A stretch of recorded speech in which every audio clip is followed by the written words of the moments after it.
কাল আমার বিয়ে। যার সাথে বিয়ে হচ্ছে তার মুখটা পর্যন্ত দেখা হয়নি। কি কপাল আমার, আপনারাই বলেন। বিয়েটা আমার ইচ্ছার বিরুদ্ধে হচ্ছে।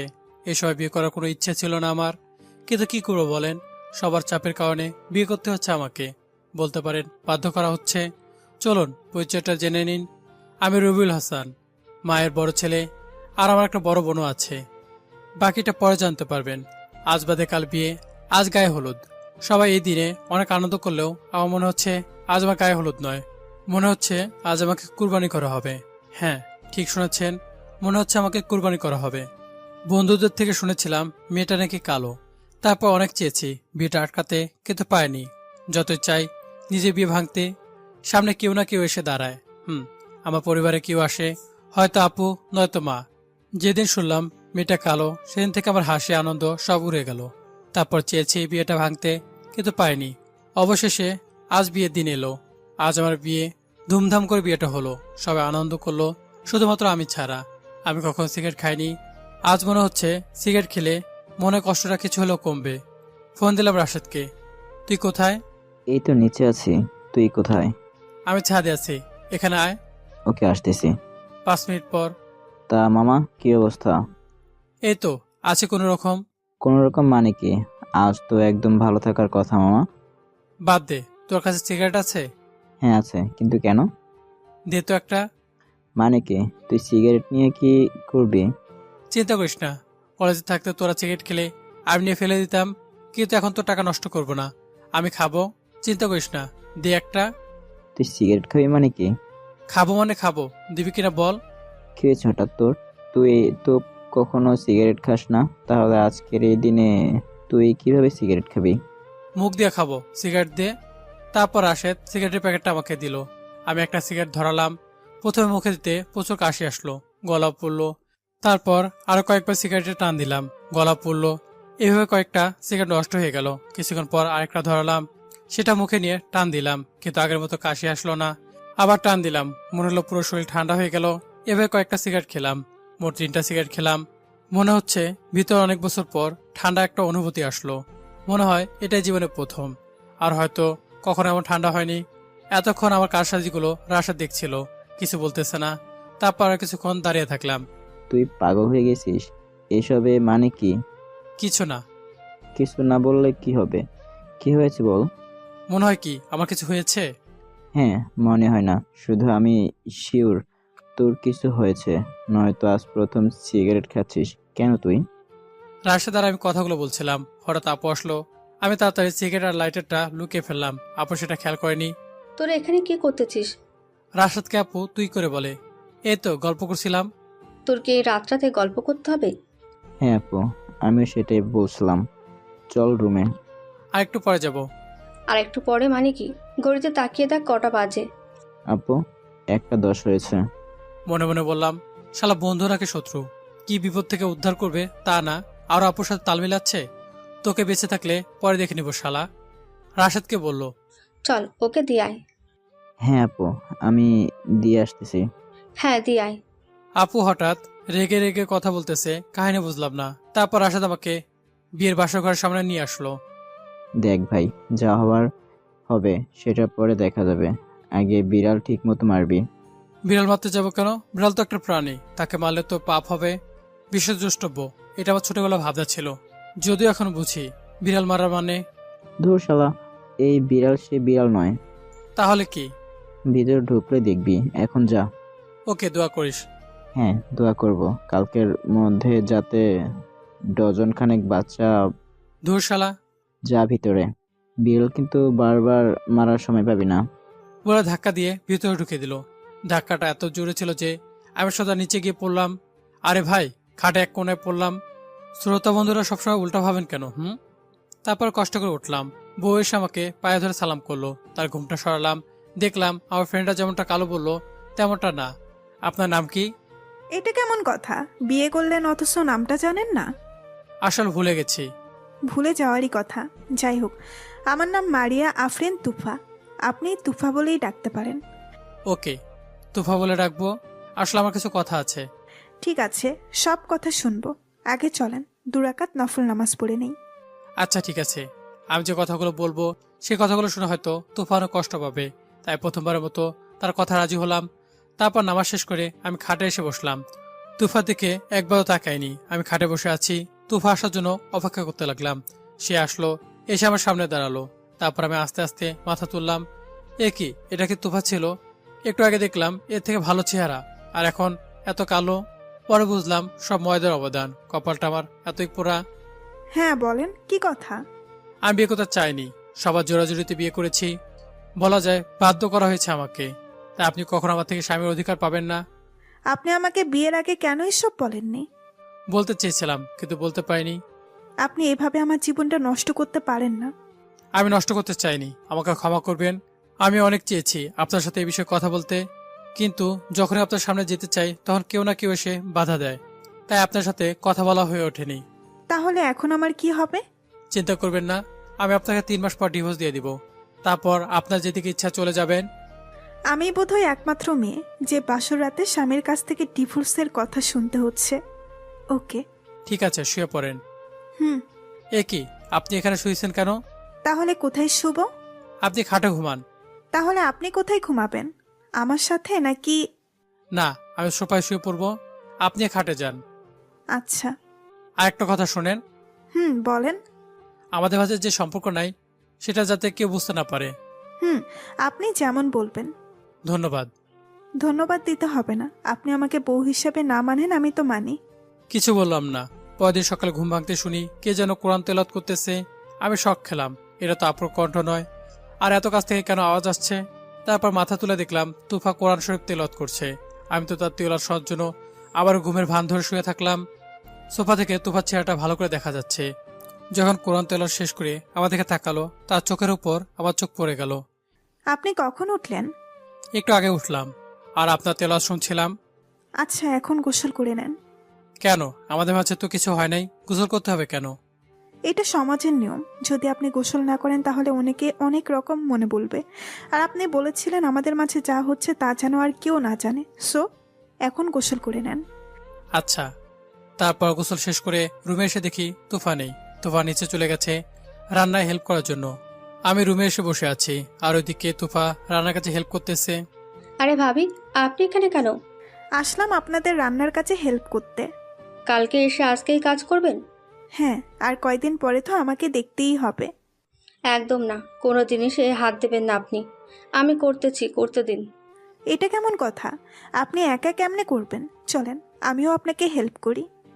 একদম না, আপনি শুধু দেখবেন। ওকে, কাল কিন্তু আমাকে করতে দিতে হবে। নতুন বউ কিন্তু ভাবি আপনি, এখন আপনাকে কিছু করতে হবে না। বছর দুয়েক যাক, তারপর করবেন। কি বছর দুয়েক? হ্যাঁ, বছর দুয়েক। তাহলে কি এত সময় আমার স্বামী আমার রান্না করা খাবার পাবে না? ইস, কালকে এসে স্বামীর প্রতি এত দরদ, কি ব্যাপার ভাবি? ডাল মে কুচ কালা হে? কি বললেন? বুঝলাম না। তা ভাই আদর কেমন করলো আপনাকে? আপু, আপনিও না? হয়েছে হয়েছে, আর লজ্জা পেতে হবে না। আচ্ছা আপু, ওনার কি খাবার পছন্দ? ওর তো কোনো খাবার অপছন্দ নয়, তবে বিরিয়ানি আর নুডলস একটু বেশিই খায়। এগুলো কি রান্না করা হয়েছে? বিরিয়ানি রান্না শেষ, এখন নুডলস রান্না বাকি আছে। আপনি বসেন, লুডুসটা আমি রান্না করছি। বললাম না, কোনো কিছু তো বছর দুয়েক হাত দেওয়া নিষেধ। প্লিজ আপু, শুধু লুডুসটা রান্না করব, আর কিচ্ছু না। Please please please. তুফানক জোরাজুরিতে আপু রাজি হলো। তারপর তুফা নুডলস রান্না করলো। সব রান্না শেষে জান ভাবি, এখন রবিউলকে ডেকে আনেন। ওকে আপু। তারপর তুফা আমাকে ডাকার জন্য উপরে চলে গেল। তখন আমি রুমে বসে আছি। খাবার রেডি, আপনি খেয়ে আসেন। আমি খেয়ে আসবো মানে? আপনি খাবেন না? আগে আপনি খেয়ে আসেন, তারপর আমি খাবো। এটা কেমন হয়? চলেন দুজন একসাথে খেয়ে আসি। আচ্ছা চলেন। আরেকটা কথা, জি বলেন। কেউ নিচে কিছু বুঝতে পারে নাই তো? না, কেউ কিছু বুঝতে পারেনি। গুড। আরেকটা কথা, আমরা যখন নিচে কথা বলবো তখন তুমি করে বলবো। আমি কেমনে তুমি করে বলবো? তুমি আপনি বলবেন, আর আমি আপনি বলবো। আপনার ইচ্ছে, তবে মনে রাখবেন যাতে কেউ বুঝতে না পারে। ওকে। তারপর তুফার সাথে নিচে গেলাম। টেবিলে সব খাবার সাজানো আছে, কিন্তু আমার বেশি পছন্দের জিনিসগুলো নাই। মনটা খারাপ হয়ে গেল। ভেবেছিলাম এই প্রিয় দুইটা জিনিস থাকবেই, কিন্তু নাই। তারপর নাস্তার টেবিলে বসলাম। আমার বিপরীতে আম্মু বসলো। পাশে বসলো তুফা। একটু পর আপু আসলো। মা আগে থেকে বসে আছে, আমাদের জন্য অপেক্ষা করছিল। কি হলো, তোরা নাস্তা কর। আপু তুমিও বসে যাও। না, আমি পরে খাবো, তোরা আগে খেয়ে নে। আমাদের সাথে বসো, সমস্যা নেই। হ্যাঁ আপু, আপনিও বসে যান আমাদের সাথে। আচ্ছা বসতেছি, তোমরা শুরু করো, আমি আরেকটা আইটেম নিয়ে আসি। এই বলে আপু আবার রান্নাঘরে চলে গেল। ফিরে আসলো নুডলস নিয়ে। নুডলস দেখে আমার তো জিভে জল এসে গেল। আপু নুডলস দাও, আর কিছু খাবো না। কেমনে কি, এটা তো কাউকে দেওয়া যাবে না।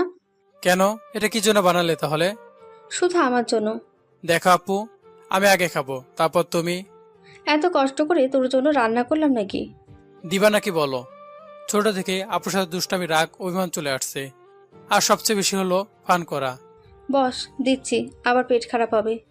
ঠিক ধরেছ, যদি না দাও পেট খারাপ হবে। এতক্ষণ আমাদের কথাগুলো মা আর তুফা বসে শুনছিল। তুফা তো আমাদের কাহিনী দেখে এক প্রকার হালকা হালকা হাসতেছে। তারপর নুডলস দিল। প্রথমে 2 চামচ খেয়ে মনে হলো আজকের নুডলসটা মা বা আপু করেনি, স্বাদটা আজ একটু ভিন্ন, তবে ভালো হয়েছে। আপু, আজকের নুডলসটা কে রান্না করেছে? কেন, কি হয়েছে? আজকে স্বাদটা একটু অন্যরকম, তাই বললাম। আমি ছাড়া আবার কে? ওয়াও, তাই তো বলি, এত জঘন্য হয়েছে কেন আজকের নুডলসটা? আপুকে রাগানোর জন্য বললাম। কি বললি তুই? বলে আপু তুফার দিকে তাকালো। দেখলাম তুফার চেহারা কালো করে ফেলেছে। তোদের এসব নাটক বন্ধ কর আর খাবার শেষ কর। দেখেছো মা, তোমার ছেলে কি বললো? নুডলস নাকি জঘন্য হয়েছে। হয়েছে তাই বললাম। ঠিক আছে, নুডলসটা তোকে খেতে হবে না, আমাকে দিয়ে দে, আমি খাবো। বলে আপু আমাদিকে আসতে লাগলো। আরে থাক, কষ্ট করে আমার জন্য তো বানাইছো, ফেরত দিলে কেমন দেখায়? তার চেয়ে বরং আজকে কোন রকম হজম করে নেই। এটা আমি রান্না করিনি। এখন তো বলবাই তুমি রান্না করনি। সত্যি আমি রান্না করিনি। তাহলে কে করেছে? তুফা করেছে। আমি তুফা থেকে তাকে দেখি, তুফা মাথা নিচু করে আছে, চেহারা দেখা যাচ্ছে না। তুফা, তুমি রান্না করেছো? তুফা মাথা তুলে আস্তে আস্তে তাকালো। দেখলাম চেহারা কালো করে আছে, মনে হচ্ছে এখনই কান্না করবে। আপু, আমি তো তুমি রান্না করেছো বলে ফান করেছি। আমি জানি না, তোর যা ইচ্ছে কর। বলে আপু না খেয়ে চলে গেল। পিছন থেকে অনেক ডাকলাম, তারপরও চলে গেল। তারপর মাও চলে গেল। মাথা পুরো খারাপ হয়ে গেল। আমি শুধু ফান করার জন্য এই কথাগুলো বলেছি, তাতে এমন রিয়াকশন দেখানোর কি আছে? তুফা, আপনি খেয়ে নিন, এখানে আর কেউ নেই, তাই আবার আপনি করে বললাম। না, আমি আর খাবো না, আপনি খেয়ে নিন, আমি উঠলাম। বলে তুফা চলে গেল। আমি বসে আছি আর চিন্তা করলাম, একটু ফান করলাম, তাতে এই অবস্থা কেন? যাক, আমি আর কি করব, আমিও না খেয়ে চলে আসলাম। রুমে এসে দেখলাম তুফা কান্না করতেছে। কি হয়েছে, আপনি কান্না করছেন কেন? এমনি, কিছু হয়নি। দেখেন, আমি শুধু আপুর সাথে ফান করার জন্য এমন কথা বলেছি, আর কিছু না। আরে না, আসলে এই লুডুসগুলো ভালো হয়নি, হয়তো জঘন্য হয়েছে। কে আমার কথা শুনে কেন বিশ্বাস করছে না? আমি শুধু ফান করার জন্য এসব করেছি। সত্যি ভালো হয়েছে রান্নাটা। বাদ দেন না সব, না খেয়ে চলে আসলেন কেন? লুডুস না হয় জঘন্য হয়েছে, টেবিলে তো আরো অনেক কিছু ছিল, ওখানে থেকে খেতেন। কেউ তো খায়নি, আমি কিভাবে খাবো? আর আপনিও তো না খেয়ে চলে আসলেন। তখন কে যেন ফোন দিল, ফোনটা হাতে নিয়ে দেখে রাশেদ। হ্যাঁ রাশেদ, বল। কোথায় তুই? বাসায়। আবার কোথায় যাব? এখন তো বাসা থেকে বের হবি না শালা। যাই হোক, রাতে বিড়াল কেমন মারলি? বিড়াল মারতে যাবো কেন রে ভাই? দেখলাম তুফা বড় বড় চোখ করে তাকাচ্ছে, মনে হয় কিছু বলবে। কোথায় হারলি, নাকি কিছু চিন্তা করতেছিস? তুই কি কখনো ভালো হবি না? কেন, আমি কি শুনলাম? কাল থেকে একটা কথা বলে যাচ্ছিস।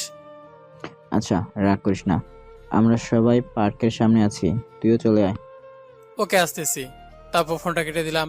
দেখলাম তুফা এখন আমার দিকে তাকিয়ে আছে। আপনার আবার কি হলো, এবার তাকিয়ে আছেন কেন? কে ফোন দিয়েছিল? আপনি জেনে কি করবেন? এমনি বললাম, আর আপনি যদি না বলেন তাহলে আর কিছু জিজ্ঞেস করব না। আমার বন্ধু ফোন দিয়েছিল। ওর নাম রাশেদ, আমার খুব ভালো বন্ধু। সবসময় সে আমার পাশে ছিল। একটু আগে সে ফোন দিয়ে আপনাকে কি বলেছিল? আমাকে যেতে বললো তার সাথে। তারা সামনে একটা পার্কে আছে, ওখানে আমার আর কিছু ফ্রেন্ডরাও আছে। কখন যাবেন? এখন যাব। না খেয়ে যাবেন?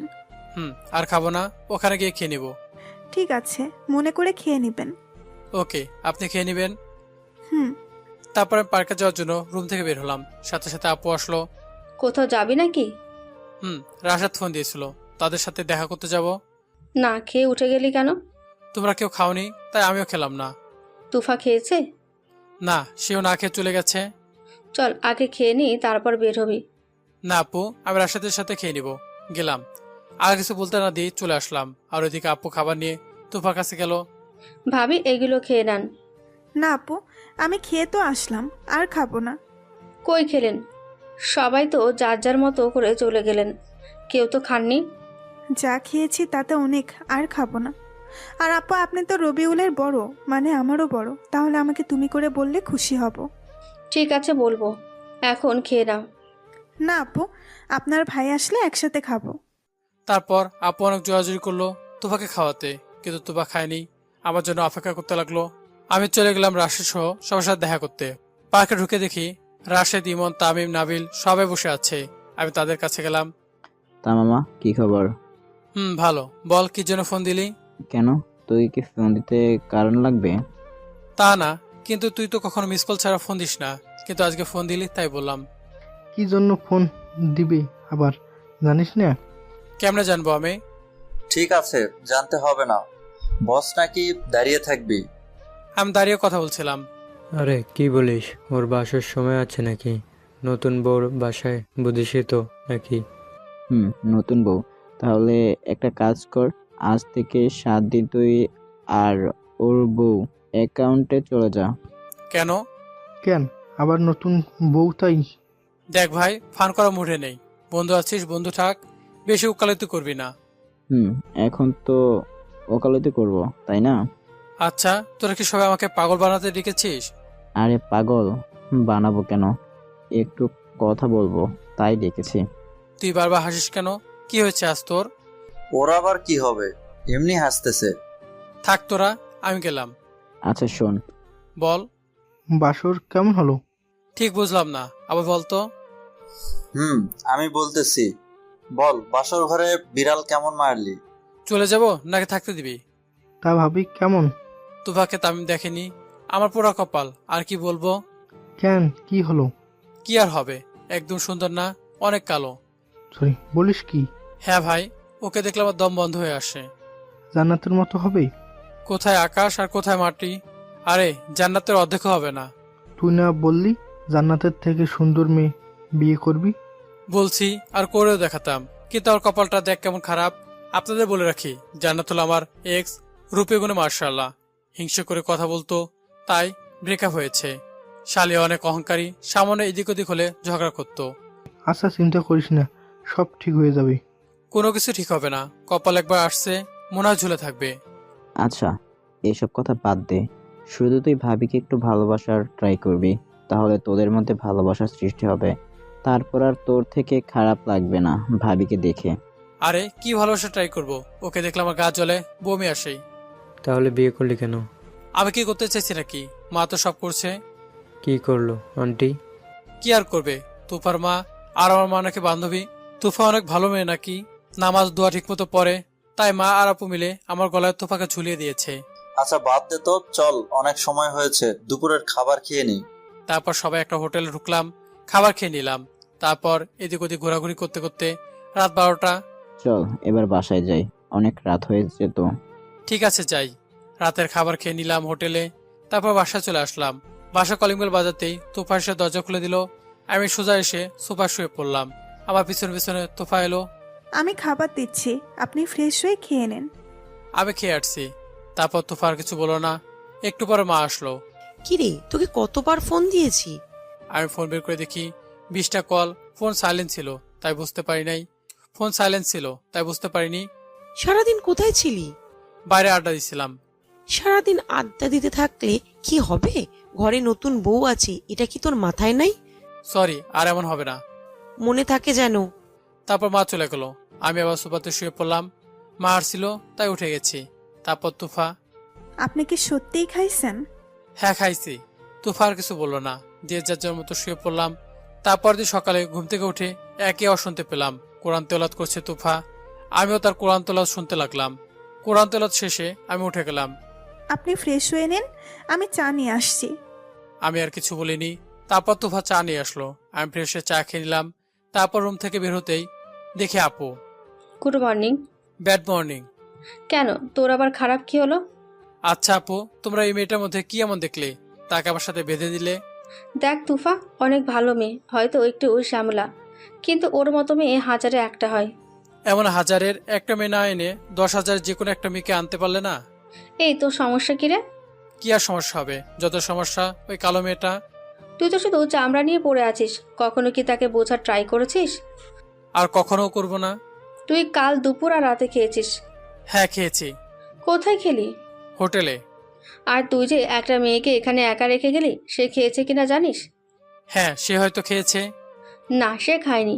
ইভেন এখনো খায়নি। তুই যখন দুপুরে খেলি না তখন সেও খায়নি তোর সাথে খাবে বলে, আর যখন রাতেও খেলি না তখনও সে খায়নি তোর সাথে খেতে পারেনি বলে। তাতে আমার কি?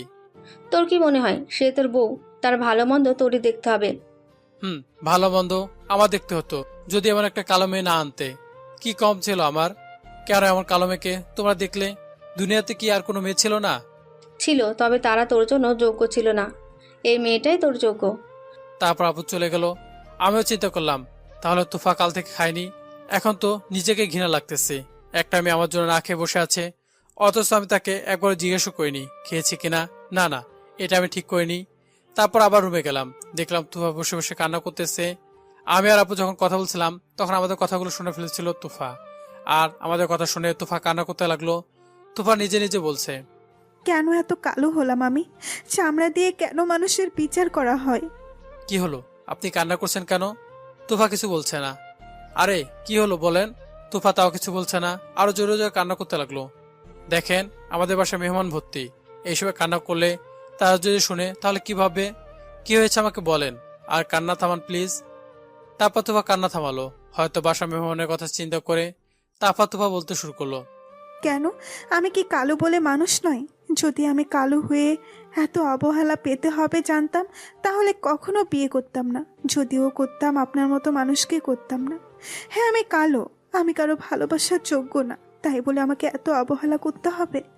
আপনি না বলেছিলেন 3 মাস পর ডিভোর্স দিয়ে দিবেন? হ্যাঁ বলেছি।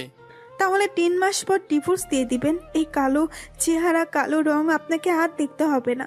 মনে তো হয় না কখনো কাউকে ভালোবেসেছেন। আপনি কি বুঝবেন ভালোবাসার মানে? তুফা কথাগুলো কান্না করতে করতে বলল, কালো মানুষের ভালো মন্দ খোঁজ রাখার আপনার প্রয়োজন নেই। আপনি খাইছেন তাতেই হবে।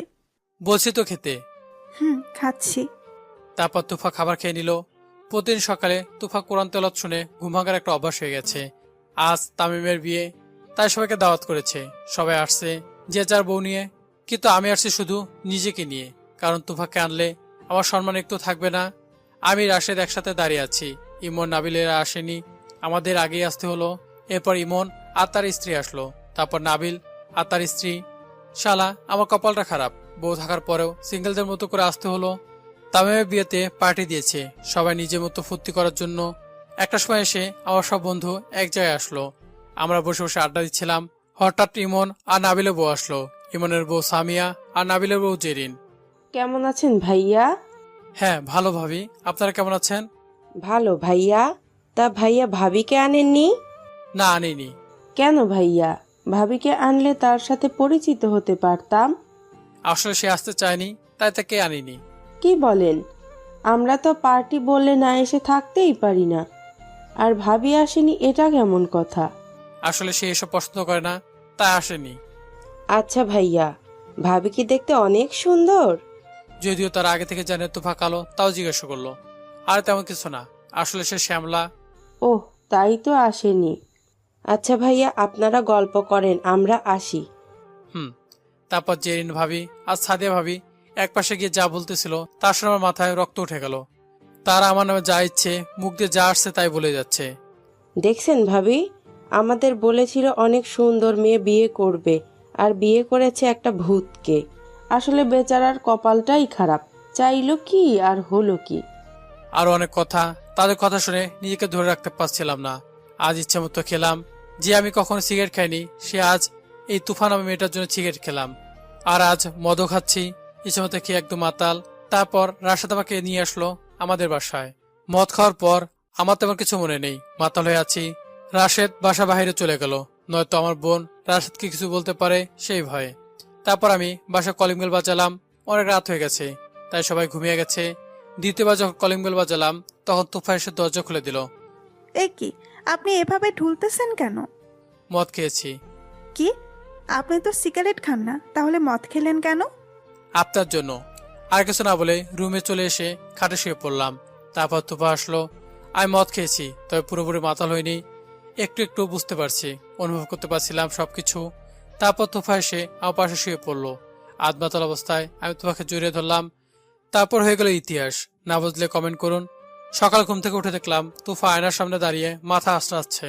আমি ঘড়িতে তাকিয়ে দেখি 9টা বেজে গেছে। কি হলো, আজ এত বেলা হয়ে গেল, কেউ ডাকলো না। তখন আস্তে আস্তে রাতে ঘটনা মনে পড়ে গেল।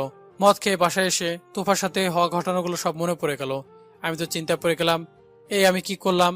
না, তুফাকে তার অনুমতি ছাড়া স্পর্শ করা ঠিক হয়নি। ক্ষমা চাইতে হবে তার কাছে। তুফা আমার ঘুম ভাঙা দেখে মুচকে হাসতেছে। Good morning. মর্নিং। আপনি গোসল করে নিন, আমি খাবার দিচ্ছি। তুফার সাথে কথা বলতে আমার নিজেরই লজ্জা লাগতেছে। 7-5 না ভেবে আমি গোসল করতে চলে গেলাম। গোসল শেষ করে দেখি তুফা বসে আছে। আমি খাবার রেডি করছি, আপনি খেয়ে নিন। আপনার সাথে কিছু কথা বলার ছিল। খাবার শেষ করে না হয় শুনবো। ওকে। তারপর তুফা আর আমি খাবার খেতে নিচে চলে আসলাম। মা আর আপু খেয়েছে? না, সবাই একসাথে খাবে। ওকে, তাদেরকে ডাকেন। আচ্ছা, আপনি বসেন, আমি ডাকতেছি। তারপর তুফা চলে গেল মা আর আপুকে ডাকতে। আপু আমার দিকে রাগীভাবে তাকাচ্ছে। আমি কিছু বুঝতে পারছি না কেন আপু এভাবে তাকাচ্ছে। আপু কিছু বলবে? বলার তো অনেক কিছুই আছে। বলো তাহলে। আগে খেয়ে নে, তারপর বলবো। ওকে। যদি মুখে বললাম ওকে, কিন্তু মনে প্রচুর ভয় কাজ করতেছে।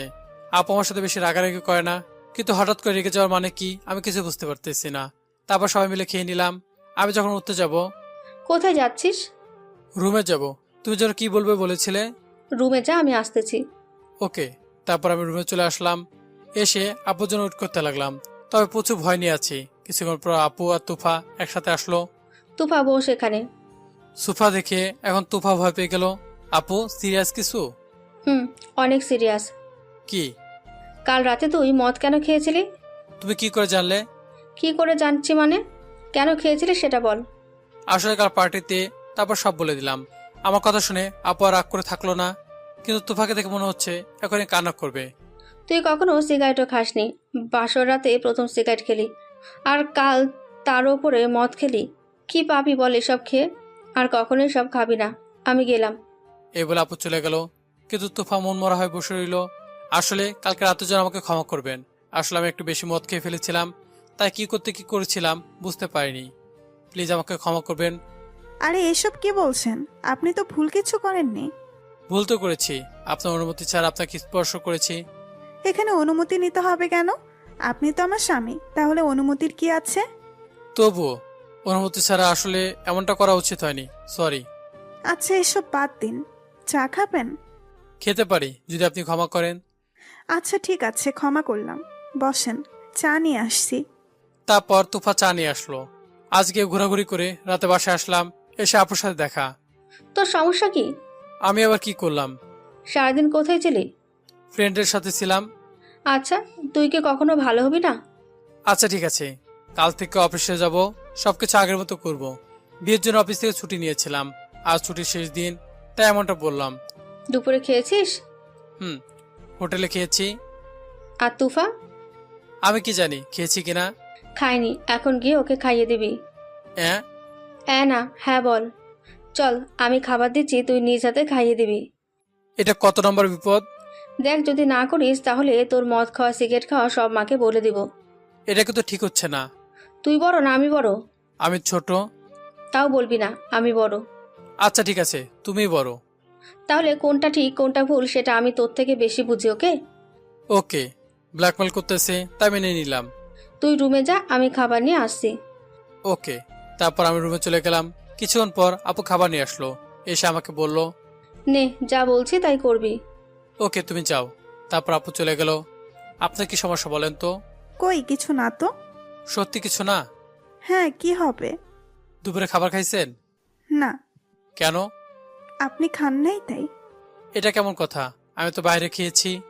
আমি তো দেখিনি। তাহলে কি এবার আমাকে দেখে দেখে খেতে হবে? দেখিয়ে না দিলেও আমি কি জানি না কি আপনি খাইছেন কিনা? যদি আমি না খেয়ে থাকি? তো আমিও খাবো না। কেন এমনটা করছেন? ভালোবাসি তাই। সরি, কিছু বললেন? কিছু না। আপু খাবার নিয়ে আসছে, খেয়ে নিন। আপু তো বলেনি আমাকে খেয়ে নিতে। মানে? আপু বলছে আপনাকে খাইয়ে দিতে। মানে আপনি কি করে জানলেন? বলছিল আপু। তাহলে আপনারা সবাই আমাকে বোকা বানাচ্ছেন? বোকা বানাবো কেন? তাহলে কি? কেন? আপনার হাত থেকে খাওয়ার অধিকার তো আমার আছে, তাই আবদার করলাম। দেখেন, আমি সকালে ছড়ে বলেছি রাতের জন্য, আর আমি আপনাকে আগে বলেছি কখনো আমার কাছ থেকে স্বামীর অধিকার পাবেন না। সেটা পরে দেখা যাবে, আগে খাইয়ে দিন, নয়তো আপুকে ডাকতেছি। স্বামীর অধিকার তো আমি আদায় করেই নিব, যত কষ্টই হোক আপনাকে আমি ঠিকই আপন করে নিব।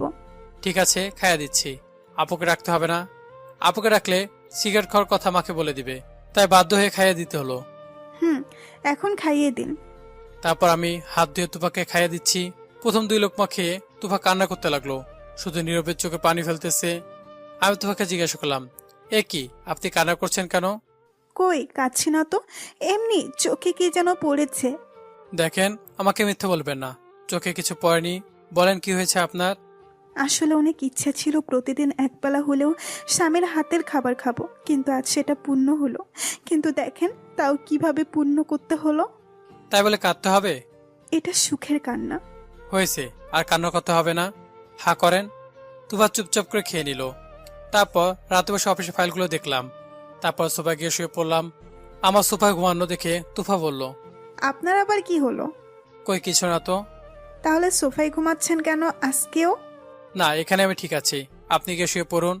না, আপনি বেডে আসেন। আরে, আপনি কোথায় ঘুমাবেন তাহলে? কেন? আমিও বেডে ঘুমাবো। না, এ হয় না। কেন হয় না? আপনি তো আমার স্বামী, তাহলে কেন হবে না? আমি কতবার বলবো আমি আপনাকে বউ হিসেবে মানি না? দেখেন, এত কিছু বুঝি না, আপনি বেডে ঘুমাবেন, প্রয়োজনে আমি সোফায় ঘুমাবো। এবার কিন্তু বেশি হচ্ছে। আমি আপনাকে বউ হিসেবে মানি না, মানতে পারি না, কিন্তু মানবিকতা বলতে আমার কিছু আছে, তাই আপনাকে সোফাতে ঘুমাতে দিতে পারি না। যান, আপনি গিয়ে বেডে ঘুমান, আমি এখানে ঘুমাচ্ছি। যদি আপনি বেডে না ঘুমান তাহলে আজ আমিও বেডে ঘুমাবো না। যা ইচ্ছা করেন, তা আমাকে বিরক্ত করবেন না। তারপর আমি উল্টো দিকে ঘুরে সোফায় শুয়ে পড়লাম। মাঝরাতে কারো কান্নার আওয়াজে ঘুম ভেঙে গেল। আমি উঠে দেখি তুফা আমার পায়ের কাছে বসে কান্না করছে। এটা দেখে আমার মন খারাপ হয়ে গেল। এই মেয়েটাকে এত অবহেলা করি, তাও কি চায় মেয়েটা আমার কাছে? কেন এমন করে? এ কি, আপনি ঘুমাননি? এখনো কান্না করছে। কি হলো, আপনি ঘুমাচ্ছেন না কেন? আপনার সমস্যা কি? আমার সমস্যা আপনি। আমি মানে? কেন আপনি আমাকে এত কষ্ট দিচ্ছেন? জানেন, বিয়ের আগে কত স্বপ্ন দেখেছি, বিয়ের পরে স্বামীকে নিয়ে কত গল্প করব, কত মান অভিমান হবে। কিন্তু দেখেন, আপনি আমার কোনো স্বপ্নই পূরণ করতে দেননি। কেন এত অবহেলা করছেন আমায়? আমি হয়তো কালো, তাই বলে এত অবহেলা? এসব বাদ দিন, আর কোনো কান্না দেখতে চাই না। সোজা গিয়ে শুয়ে পড়েন। বলছি না, আপনি যতক্ষণ বেডে যাবেন না আমিও ঘুমাবো না। আচ্ছা ঠিক আছে, যাব, তবে শর্ত আছে। রাজি। শর্তগুলো কি শুনবেন তো নাকি? ওকে, বলেন। শর্তগুলো হলো, আমাদের মাঝখানে ফাঁকা থাকতে হবে, মানে কোলবালিশ থাকতে হবে। বালিশের এপাশ ও পাশে আসতে পারবে না, আমিও যাব না। বলেও আমাকে স্পর্শ করা যাবে না। বলেন, এসব মানতে পারবেন তো? 100% মানবো। একদম মানবো না। আপনি আমার স্বামী, স্বামীর অধিকার যেভাবেই হোক আমি তো আদায় করবই। ঠিক আছে, চলেন। তারপর আমি বেডে গিয়ে মাঝখানে কোলবালিশ দিয়ে অপর দিকে ঘুরে শুয়ে পড়লাম। তুফা মনে মনে বলছে, যতই অবহেলা করেন না কেন, আপনাকে ঠিকই আপন করে নিব। তারপর আমি গিয়ে ঘুমিয়ে গেলাম। 4টা বাজে ঘুম ভেঙে গেল। চোখ খুলে দেখি আমি তোমাকে জোরে ধরে আছি, মাঝখানে বালিশ নাই। তাকে দেখি বালিশ নিচে পড়ে আছে। আমি তাড়াতাড়ি তুফাকে ছেড়ে দিতে চাইলাম, কিন্তু ছাড়াতে পারছে না। তুফা আমাকে জড়িয়ে ধরে আছে। আমি ছাড়াতে চাইলে তুফা আরো বেশি করে জড়িয়ে ধরে, আর আমি বেশি নিজেকে ছাড়ানোর ট্রাই করলে তুফার ঘুম ভেঙে যাবে। তখন আবার আমাকে খারাপ ভাবে পড়ে গেলাম এক বেকায়দায়। যাক, আর কিছুক্ষণ পর এমনিতেই ধরা খেয়ে যাব, তার চেয়ে বরং এখন ছাড়িয়ে নিই বলে জোর করে নিজেকে তুফার থেকে ছাড়িয়ে নিলাম। তখনই তুফার ঘুম ভেঙে গেল। এই, আপনি আমাকে জড়িয়ে ধরছেন কেন? কই কিছু না তো, কে বলেছে? আমি তো নিজেই দেখলাম। না, আপনি ভুল দেখেছেন। আমি কেন জড়িয়ে ধরবো? জড়িয়ে তো ধরেছেন আপনি, আমি ধরিনি। একদম মিথ্যা বলবেন না, আপনি ধরছেন। আমি সত্যি আপনাকে ইচ্ছে করে জড়িয়ে ধরিনি। ঘুমের মধ্যে কেমনে কি হলো আমি নিজেও জানি না। আচ্ছা ঠিক আছে, এখন ঘুমান। তুফা মনে মনে বলল, বালিশ তো আমিই নিচে ফেলছি আপনাকে জড়িয়ে ধরবো বলে, আর আপনি আমাকে জড়িয়ে ধরেননি, আমি আপনাকে জোর করে জড়িয়ে ধরেছি। তুফা ভাবতে ভাবতে সকাল হয়ে গেল। তারপর অপরদিকে আমি ঘুমিয়ে গেলাম। সকাল সকাল তুফা ডাকতে লাগলো, এই যে শুনছেন, আর কত ঘুমাবেন, ওঠেন। আর একটু পর। আরে ওঠেন, কয়টা বাজে দেখছেন? আপনি না আজ অফিসে যাবেন? হ্যাঁ যাব। কয়টা বাজে? 9টা বাজে এখন, অফিস কখন যাবেন?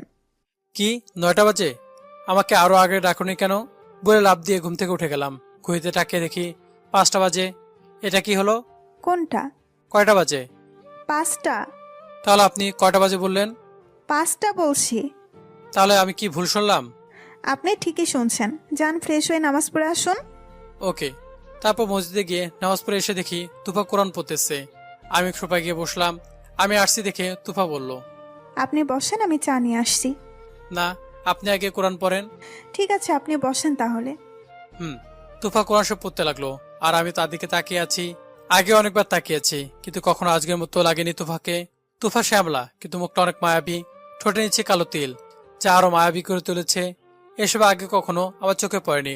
আর সত্যি তুফাকে অনেক মায়াবী লাগছে। তুফার দিকে তাকিয়ে আরো কিছু ভাবছিলাম, তখন তুফা বলল, আপনি বসেন, খাবার দিচ্ছি। কি এত তাড়াতাড়ি ভাত খাবো? তাড়াতাড়ি কই, 9টা তো বাজে। আমি ঘড়িতে তাকিয়ে দেখি সত্যি তো 9টা বাজে। এত সময় হয়ে গেল অথচ আমি বুঝতে পারিনি। আসলে তুফার চেহারার দিকে তাকিয়ে হারিয়ে গিয়েছিলাম। সময় যে কখন হয়ে গেছে তা আমি বুঝতে পারিনি। ঠিক আছে, আপনি খাবার রেডি করেন, আমি আসছি। এইভাবে আর কারো দিকে তাকাবেন না কিন্তু। কিভাবে? এই যে আমার দিকে যেভাবে তাকিয়েছিলেন। আসলে না মানে আমি বুঝতে পারিনি। শুধু আমার দিকে তাকাবেন, আর কারো দিকে না। তারপর তো মুশকিল এসে চলে গেল। আমি চিন্তা করলাম একটু আগে কি হলো। হায় হায়, আমি এটা কি বললাম? তুফা যখন বলল তার দিকে তাকাতে, তখন আমি হুম কেন বললাম? উফ, এই মেয়েটা আমার মাথা পুরো খেয়ে নিচ্ছে। কখন কি যে বলতে হবে বুঝতে পারছি না। তার কিছু সময় পর তুফা খাবার খেতে ডাকলো। চলেন, খাবার রেডি করেছি, সবাই আপনার জন্য অপেক্ষা করতেছে। চলেন। একটা রিকোয়েস্ট ছিল। বলেন। আগে বলেন, রাখবেন? আগে শুনতে হবে তো। আরে তেমন বেশি কিছু না, একদম সাধারণ। আচ্ছা ঠিক আছে, রাখবো। সত্যি? কি শুরু করলেন সকাল সকাল? আরে রাগ করছেন কেন, বলছি তো। বলেন। আমাকে এখন থেকে তুমি করে বলবেন। তুমি করে বলি তো।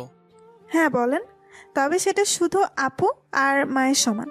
যখন আপনি আর আমি একা কথা বলি তখন আপনি করে বলেন, এখন থেকে সবসময় তুমি করে বলবেন। এটা আবার কেমন চাওয়া? পারবো না। আপনি আমাকে কথা দিয়েছেন, আমার কথা রাখবেন। তাই বলে এমন আজব কিছু চাইতে হবে?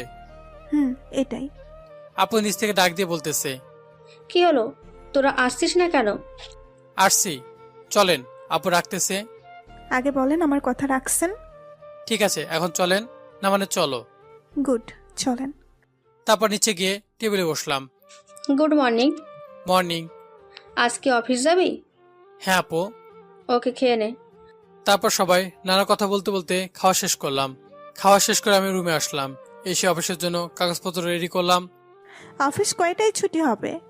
4টায়। দুপুরে মনে করে খেয়ে নেবেন। আপনিও খেয়ে নিবেন। আবার আমি খাইনি বলে আগের মতো বসে থাকেন না। এবার কিন্তু বেশি হয়ে যাচ্ছে। আমি আবার কি করলাম? আবার আপনি করে কেন বলছেন? ও সরি, মনে ছিল না। আর যাতে ভুল না হয়। তারপর অফিসের সব কাগজ আর ল্যাপটপ নিয়ে বের হচ্ছে। তোমার পিছন থেকে ডাক দিল, কিছু বলবে? কি? রাগ করবেন না তো? আচ্ছা, করব না, বলো। না থাক, আরেকদিন বলবো। ওকে, আসছি বলে আমি অফিসের জন্য বেরিয়ে পড়লাম। আর অপরদিকে তুফা ভাবতে লাগলো, কত ইচ্ছে ছিল প্রতিদিন স্বামীর অফিসের জন্য রেডি হলে টাই বেঁধে দিব। কত ইচ্ছে ছিল স্বামী প্রতিদিন অফিসে যাওয়ার আগে কপালে একটা ভালোবাসার পরশ এঁকে দিয়ে বলবে ভালোবাসি।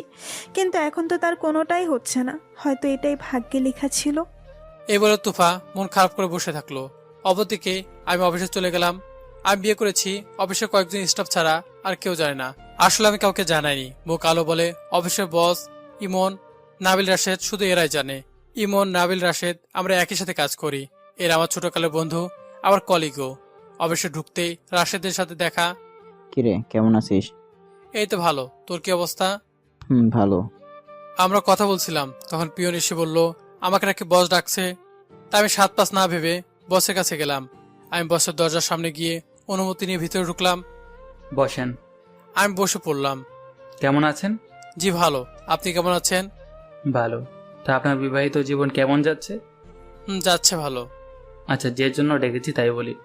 জি বস। আমাদের সাথে চৌধুরী গ্রুপ অফ ইন্ডাস্ট্রির কাজ করতে চায়, এই নিয়ে আপনি কি বলেন?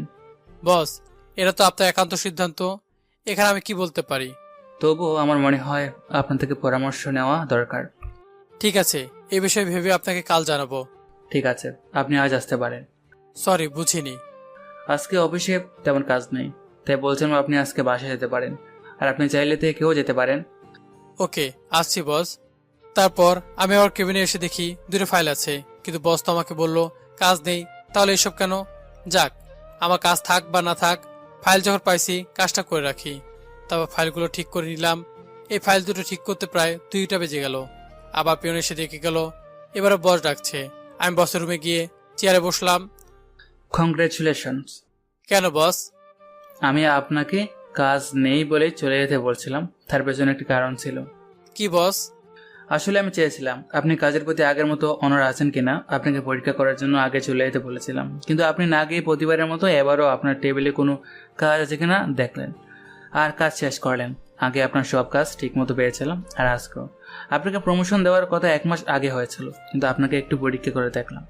এই নিন, মিষ্টিমুখ করেন, আপনার প্রমোশন লেটার কাল দিয়ে দেব। তারপর আমি বসের হাত থেকে মিষ্টি খেলাম। আমি বসকে খাইয়ে দিলাম। ধন্যবাদ বস। স্বাগতম। আপনি এখন বাসায় গিয়ে সবাইকে মিষ্টিমুখ করান। বস, একটা কথা ছিল। কি? আমার যে প্রমোশন হয়েছে এটা আপনি কাউকে বলবেন না। আমি কালকে সে সবাইকে মিষ্টিমুখ করাতে চাই। ওকে। ওকে, আমি আসছি বস। তারপর বসের রুম থেকে চলে আসলাম। এসে রাশেদের কাছে গেলাম। মিস্টার রাশেদ, আপনি ফোনে বেশি কথা বলতেছেন, এভাবে তো অফিস চলবে না। তখন রাশেদ আমাদেরকে তাকিয়ে, তুই হঠাৎ এভাবে কথা বলছিস কেন? পরে জানবি, এখন গেলাম। কোথায় তুই? বাসা চলে যাব। শালা, এতদিন ছিলি ছুটিতে, আজকে আসছিস আর আজকে চলে যাবি? মামার বাড়ির আবদার নাকি? বসের কাছে ছুটির জন্য গিয়ে দেখ, ঝাড়ি দিবে। তাহলে তুই তাকিয়ে দেখ, আমি সত্যি চলে যাচ্ছি বলে আমি অফিস থেকে বেরিয়ে আসলাম। রাশেদ তাকিয়ে আছে। আমি অফিস থেকে বের হয়ে সোজা মিষ্টি কিনতে গেলাম। তারপর মিষ্টি নিয়ে সোজা বাসায় আসলাম। কলিং বেল দিতেই আপু এসে দরজা খুলে দিল। তুই এত তাড়াতাড়ি চলে এলি যে?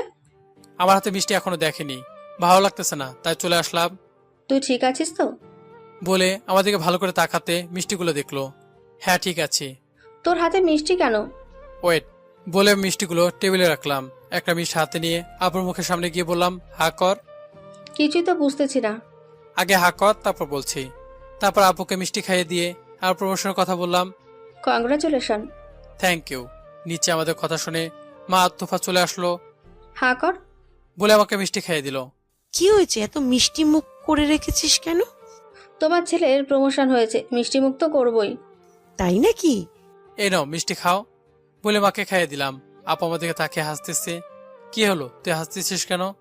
মা, চুলায় চা দাও তো। এই সময় চা দিব কেন? আচ্ছা, দিতে হবে না, তুমি গিয়ে রেস্ট নাও। যাও, তোমার রুমে যাও। তারপর মা চলে গেল।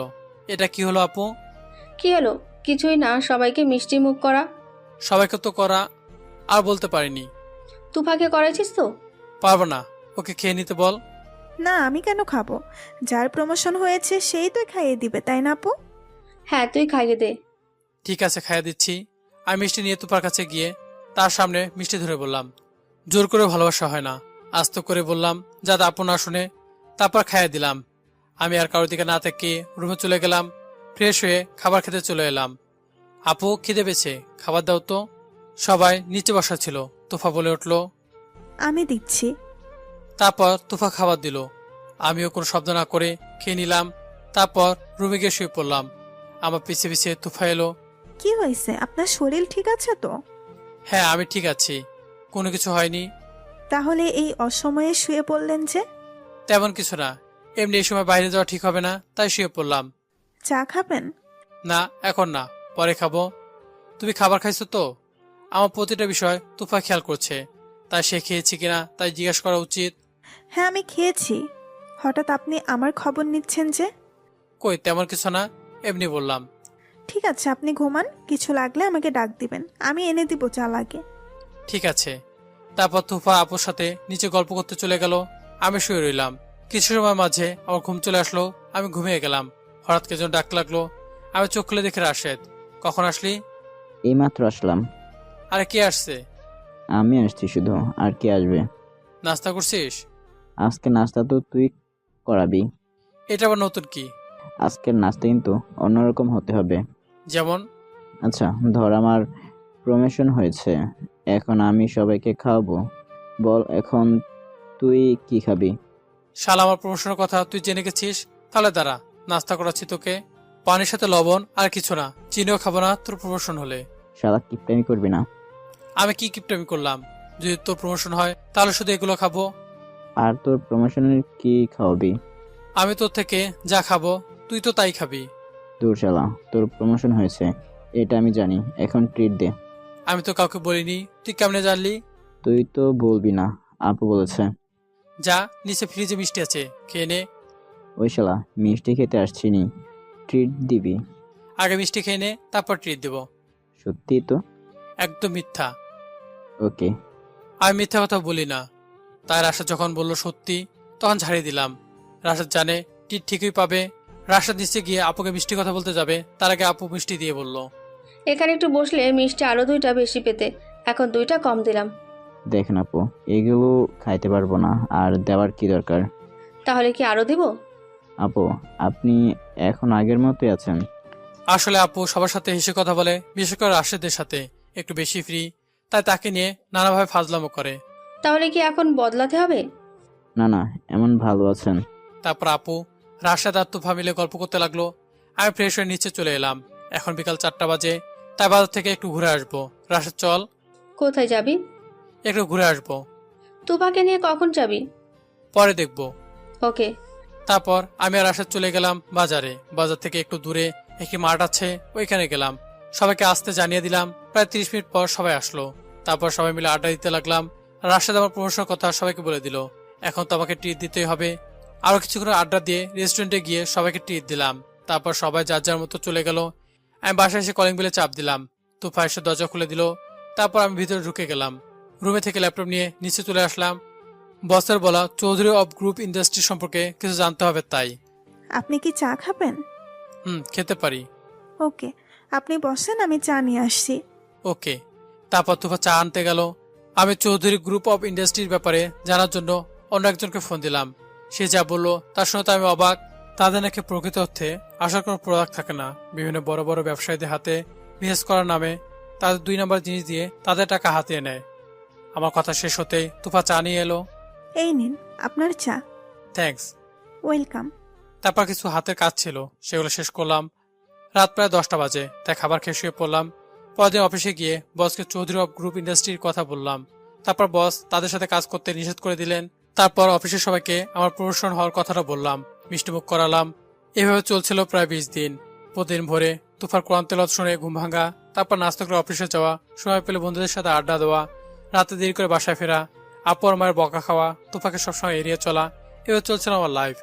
হঠাৎ একদিন সকালে আপু এসে বলল, আমরা মামার বাড়িতে যেতে চাচ্ছি, তুই কি বলিস? হ্যাঁ যাও, অনেকদিন তো হলো যাওয়া হয় না। তাহলে আমরা কালই যাব। হ্যাঁ যাও। তুই কি যাবি না? আপু তুমি জানো এই সময় অফিসে কিছু গুরুত্বপূর্ণ কাজ চলতেছে, আমি অফিসে কিভাবে যাব? তার থেকে ভালো তোমরা গিয়ে ঘুরে আসো। তুফা যাবে? মাকে বলছি, মা বলেছে তুই যেতে দিলে নিয়ে যাবে। তাহলে যাবে আর কি। ঠিক আছে, আমি তুফাকে বলতেছি। আপু গিয়ে তুফাকে বললো, কিন্তু তুফা যাবে না। যদি আমিও যেতাম তাহলে তুফা যেত, আমাকে একা রেখে তুফা যাবে না। পরদিন মা আর আপু চলে গেল মামার বাসায়। আর বাসায় আছি আমি আর তুফা। আমি প্রতিদিন রাত করে বাসায় আসি, কিন্তু আজ তুফা বাসায় একা, তাই তাড়াতাড়ি করে আসলাম। কলিং বেলে চাপ দিলাম, কিন্তু তুফা দরজা খুলেনি। তারপর চাপ দিতে যাব, তখন তুফা দরজা খুললো। সরি, আমি ওয়াশরুমে ছিলাম।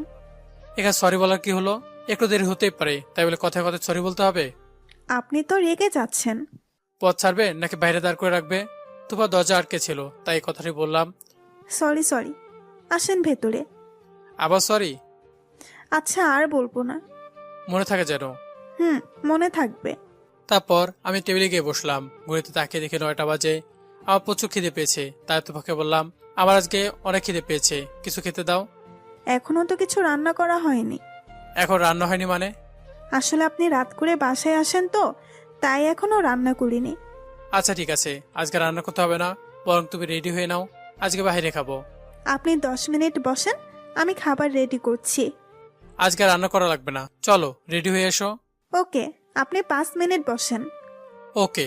তারপর তুফা রেডি হতে চলে গেল। আমি নিচে বসে আছি। তুফা রেডি হয়ে আসলো, তাকে দেখে অনেকটা মায়াবী লাগতেছে আজ। আমার হয়ে গেছে।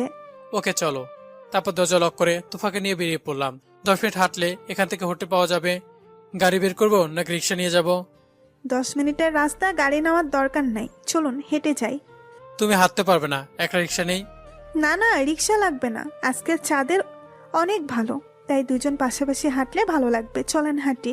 দেখো আমি এত রোমান্টিক না, ওকে? তার মানে আপনি রিক্সা নেবেনই? হ্যাঁ নিব। তাহলে আমি যাব না। আচ্ছা ঠিক আছে, চলো হেঁটে যাচ্ছি। রিক্সা নিলে তুফা সত্যি যাবে না, তাই আর বাড়াবাড়ি করলাম না। তারপর দুজন মিলে হাঁটতে লাগলাম। তুফা আমার পাশাপাশি হাঁটতেছে। দুজন হেঁটে হেঁটে হোটেলের সামনে গেলাম। রাস্তা অপরদিকে হোটেল, রাস্তায় অনেক গাড়ি। আমি তার থেকে রাস্তা পার হয়ে গেলাম। পিছনে তাকিয়ে দেখি তুফা এখনো ওই পাশে দাঁড়িয়ে আছে, আসতে যাচ্ছে, কিন্তু গাড়ি কারণ আসতে পারছে না। তুফার এই অবস্থা দেখে আমার হাসি পাচ্ছে, আবার রাগও হচ্ছে। কি আর করার, আমি আবার ওই পাশে গেলাম। তারপর তুফার হাত ধরে হোটেলে নিয়ে আসলাম। তুফা আমার দিকে অবাক হয়ে তাকিয়ে আছে। এই প্রথম আমি তুফার অনুমতি ছাড়া হাত ধরলাম। যখন মনে হলো আমি তার হাত ধরে আছি, তখন ছেড়ে দিলাম। চলো ওই দিকের কোনায় গিয়ে বসি। আমি এত মানুষের সামনে কিভাবে খাবো? আচ্ছা ঠিক আছে, স্পেশাল টেবিল নিচ্ছি। তারপর স্পেশাল একটা টেবিলে বসলাম, চারপাশে পর্দা দিয়ে ঘেরা। তারপর তুফাকে খাবার কি খাবে তা দেখতে বললাম। তুফা বলল আমি যা বলি তাই খাবে। তারপর আমি খাবার অর্ডার দিলাম। কিছুক্ষণ পর খাবার আসলো। তারপর দুজন খেয়ে নিলাম। খাবার শেষ করে বিল দিয়ে বাইরে আসলাম। এখন কি রিক্সা নেওয়া যাবে নাকি এখনো হাঁটবে? রিক্সা নেবেন, কিন্তু বাসায় যাব না। মানে বাসা না গেলে কোথায় যাবে? আজকে শহরটা ঘুরে দেখব। আপনার মাথা মাথা খারাপ হবে কেন? অনেক ইচ্ছে ছিল স্বামীর সাথে রাতে অনেক ঘুরবো, তাই আজকে ঘুরবো। ঠিক আছে। তারপর আমি একটা রিক্সা ডাক দিলাম। মামা ফ্রি আছো? হ্যাঁ মামা, কোথায় যাবেন? মামা কোথাও যাব না, শহরটা ঘুরে দেখবো, পারবে তো? হ্যাঁ মামা, পারবো। আচ্ছা ঠিক আছে। তারপর তুফা আর আমি রিক্সায় উঠলাম। তারপর আমরা রিক্সা নিয়ে ঘুরতে লাগলাম। প্রায় 1 ঘন্টা ঘুরলাম। এই শহরের পাশে একটা নির্জন রাস্তা আছে। আমার ওই রাস্তা ঢুকতেই কিছু গুন্ডা আমাদের আটকালো। তার 5 জন আছে। তাদের দেখে মনে হচ্ছে তারা অনেক জিম করে। তাদের পট আটকাতে দেখে তুফা আমার হাত শক্ত করে ধরে ফেললো। আমি আস্তে করে তুফাকে বললাম ভয় পেও না, এরা কিছু করতে পারবে না। তাদের মধ্যে একজন গুন্ডা বলল, কি মামা, কোথায় যাওয়া হচ্ছে? গার্লফ্রেন্ড নিয়ে আমাদেরকেও নাও সাথে। দেখ উল্টাপাল্টা কথা বলবি না, এটা আমার গার্লফ্রেন্ড নয়, এটা আমার বউ। বউ? বউ বলে তুই একাই খাবে, আমাদেরকেও একটু দে। দেখ পথ ছাড়, নয়তো খারাপ হবে কিন্তু। কি খারাপ হবে রে? তোরা পথ না ছাড়লে আমি পুলিশকে ফোন দিব। কি বললি? পুলিশকে ফোন দিবি? তুই জানিস আমরা কার লোক? তোরা যাই লোক হোস না কেন, এখন আমার কিছু যায় আসে না। পথ ছাড়, নয়তো খারাপ হবে। কি খারাপ হবে রে? জানিস আমরা কার লোক? শুনলে পুলিশও আসবে না, তুই আসছিস পুলিশের ভয় দেখাতে? তাহলে তোরা কার লোক শুনে? আমরা হলাম মাহমুদ ভাইয়ের লোক, চিনিস ভাইকে? হ্যাঁ চিনি তো। আমি তুফাকে বললাম রিক্সা গিয়ে বসো, আমি এদের সাথে কথা বলে আসছি। কি বলছিস রে? বল তোরা কি চাস? কি আর চাইবো, তোর বউকে চাই। তাদের কথা শুনে মাথা গরম হয়ে গেল, কিন্তু আমার কিছু করা যাবে না। কিছু করলে তুফা ভয় পাবে। দেখ বেশি হচ্ছে, টাকা লাগলে নিয়ে যা, তাও আমাদের ছেড়ে দে। ঠিক আছে, তোদের বসকে বলিস আমি তোদের বিয়ে দিতে বলেছি। আরে বিয়ে করতে যাব কেন, তোরটা দিয়ে দে। কুত্তার বাচ্চা, কি বললি? কেন শুনতে পাসনি? তোদের বসকে ফোন দিচ্ছি। আমি মাহমুদকে ফোন দিলাম। প্রথমে রিসিভ করেনি, তারপর রিসিভ করলো। নতুন নাম্বার, তা রিসিভ করেনি। কে রে এত রাতে ফোন দিয়ে বিরক্ত করিস?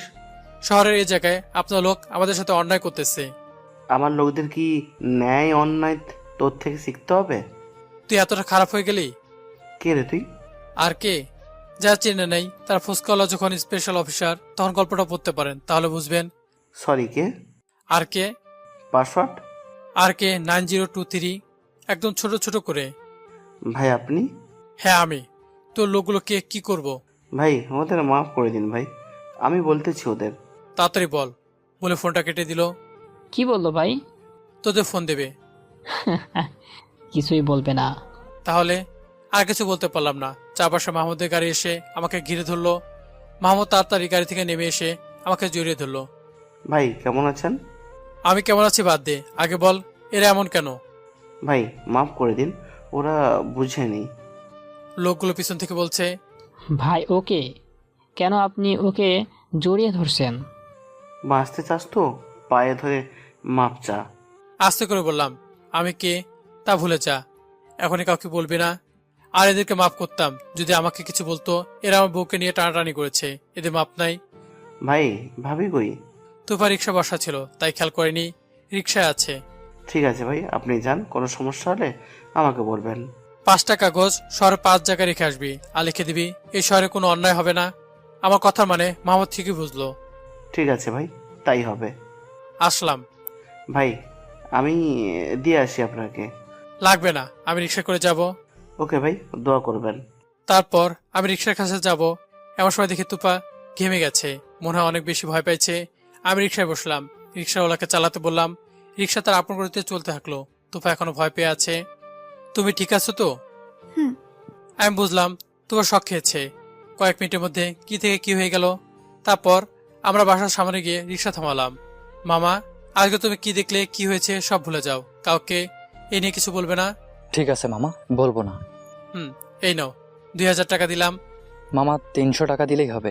মামা, তুমি অনেক কষ্ট করলে, আমাদের অনেক সময় দিলে, এটা নাও। এই ঘটনা কাউকে কিছু বলবে না। ওকে মামা, আসি। তারপর রিক্সাওয়ালা চলে গেল। আমি আর তুফা দরজা খুলে বাসায় ঢুকলাম। আমি ড্রয়িং রুমের সোফায় বসে আছি, তুফা বসলো। তুফা এখনো নিশ্চুপ হয়ে আছে, কারণ তুফা বেশি ভয় পাইছে। তুফার ভয় কাটানোর জন্য আমি 1 গ্লাস পানি তুফাকে দিয়ে বললাম, এই নাও পানি খাও। তারপর তুফা তাড়াতাড়ি 1 চুমুকে পানিটা খেয়ে নিল। তুমি এখনো ভয় পাচ্ছ কেন? আমাদের তো কোনো ক্ষতি হয়নি, এখন ভয় পাওয়ার কিছু নেই। I am sorry. কেন? আজকে আমার জন্য এত কিছু হলো। বাদ দাও, তোমার জন্য না হয় এটা হওয়ারই ছিল। I am really sorry. ঠিক আছে, চলো ঘুমাবে। আর কখনো আপনাকে নিয়ে বের হওয়ার আবদার করব না। তাহলে আজকে তোমাকে কিছু কথা বলি, শোনো। বলেন। জানো, আমার অনেক শখ ছিল প্রতিদিন বউকে খাইয়ে দিব, আর সে আমাকে খাইয়ে দিবে। প্রতিদিন অফিসে যাওয়ার সময় বউ আমার কপালে একটা চুমু দিবে আর ভালোবাসি বলবে। আমার ইচ্ছে ছিল বউকে নিয়ে ঘুরতে যাওয়ার। আমার ইচ্ছে ছিল বউকে নিয়ে হাজার মান অভিমান সবসময় পার করার। আমারও ইচ্ছে ছিল বন্ধুদের মতো বউকে নিয়ে পার্টিতে যাওয়ার। ইচ্ছে ছিল দুষ্টুমি করে সময় পার করার। আমার ইচ্ছে ছিল কোন সন্ধ্যায় বউর হাত ধরে পুরনো কথাগুলো শেয়ার করার। কিন্তু আফসোস, কখনো পূরণ হবে না। হয়তো। আর ভয় পাওয়ার কিছু নেই, চলো ঘুমাবে। আপনিও আসেন। আরেকটা কথা, হুম। আজকে কি কি হলো তার জন্য আপু বা মা কোনোভাবে না জানতে পারে। তারা জানলে অনেক চিন্তা করবে। ওকে বলবো না। এখন গিয়ে শুয়ে পড়ো। আপনি আসবেন না? আসবো একটু পর, তুমি যাও। তারপর তোমার চলে গেল। আমি মাহমুদকে ফোন দিলাম। ফোন রিসিভ করার পর, হ্যাঁ ভাই বলেন। তাদের 5 জনকে শেষ করে দে, আমি যা বলছি তাই কর। ওকে ভাই। তারপর আমি ফোন কেটে দিলাম। রুমে গিয়ে তুফার পাশে শুয়ে পড়লাম। অবশ্যই মাঝখানে বালিশ আছে। মাহমুদ তাদের 5 জনকে ডাকলো, যারা রাস্তায় আমার সাথে খারাপ আচরণ করেছিল। সবাই আসলো। মাহমুদ তাদের বলল, আমি বলছিলাম আমাদের হাতে ক্ষমতা আছে, মানে এই নয় যে আমরা কারোর সাথে অন্যায় করব। ভাই ভুল হয়ে গেছে। তোরা 5 জন ছাড়া বাকিরা বাইরে যা। ওখানে মাহমুদের আরো লোক ছিল। তারপর তারা 5 জন বাদে বাকিরা বের হয়ে গেল। তোরা জানিস কাকে আটক করছিলি? কাকে ভাই? তাকে কেউ চিনে না, আমরা 4 জন তাকে চিনি। আমরা 4 জন কারা জানিস? কারা ভাই? রাহি, রাশেদ, আমি আর সাকিব। এই 4 জন ছাড়া তাকে আর বাইরের কেউ চিনে না। ভাই কে লোকটা? এটা সেই লোক যে আমাদের টিমের মতো হাজারো টিমের বাপ। এই সে লোক যে কারোর সামনে পেলে তার প্যান্ট ভিজে যায়। জানিস কে লোকটা? কে? আর কে? সাথে সাথে সবাই চোখ বড় করে ফেললো। ভাই মাফ করে দিন, ভুল হয়ে গেছে। তোদের মাফ করা যাবে না, বসের অর্ডার। তোদের মেরে শহরের 5 জায়গায় রেখে আসতে। ভাই মাফ করে দিন। ভাইকে যদি কিছু বলতিস তাহলে মাফ করে দিত, কিন্তু তোরা ভাবিকে নিয়ে বলছিস, তোদের মরতে হবে। কথা শেষ করতে দেরি, শুট করতে দেরি নাই। পরের দিন সবাইকে মেরে শহরের বিভিন্ন জায়গায় ফেলে রেখে আসলো। আমি সকালে ঘুম থেকে উঠে তুফার কান্না আওয়াজ শুনতে পেলাম। আমি তার কান্না আওয়াজ শুনে চমকে গেলাম। এই সময় তো তুফার কোরআন তেলাওয়াত করার কথা। আমি উঠে তুফার কাছে গেলাম। তুফা আয়নার সামনে বসে আছে। কি হয়েছে তোমার, কান্না করছে কেন? কে আপনি? এটা কেমন প্রশ্ন? তুমি ভালো করে জানো আমি কে, আর কেন ওই প্রশ্ন করলে? হঠাৎ করছি, কারণ কাল যারা আমাদের রাস্তায় বাজে কথা বলছিল তারা সবাই মারা গেছে। কি? কিছু না বোঝা ভান করে। কিভাবে এমন হলো? তুমি কিভাবে জানলে? খবরে দেখলাম। ও, আমি কিন্তু কিছু জানি না। ওকে আপনি বসেন, আমি চা দিচ্ছি। ওকে। তারপর চা খেয়ে অফিসে গেলাম। এইভাবে আরো 1 সপ্তাহ চলে গেল। আজ মা আর আপু মামাবাড়ি থেকে চলে আসছে। আমারও রাতে আসতে অনেক দেরি হলো। যদিও মা আর আপু যতদিন ছিল না ততদিন দেরি করিনি। আজ আপু ফোন দিয়ে বললো বাসায় চলে আসছে, তা দেরি করে ফিরলাম। কলিং বেল দিতে মা এসে দরজা খুলে দিল। আমি কিছু বলার আগে মা বলল, কি করিস এত রাত পর্যন্ত? বাসায় তুফা একা, তাও তুই এত রাতে বাসায় আছিস? তুই কি কখনো ভালো হবি না? মা তুমি ভুল বুঝতেছো। আসলে আর কিছু বলতে না দিয়ে কি ভুল বুঝতেছি আমি?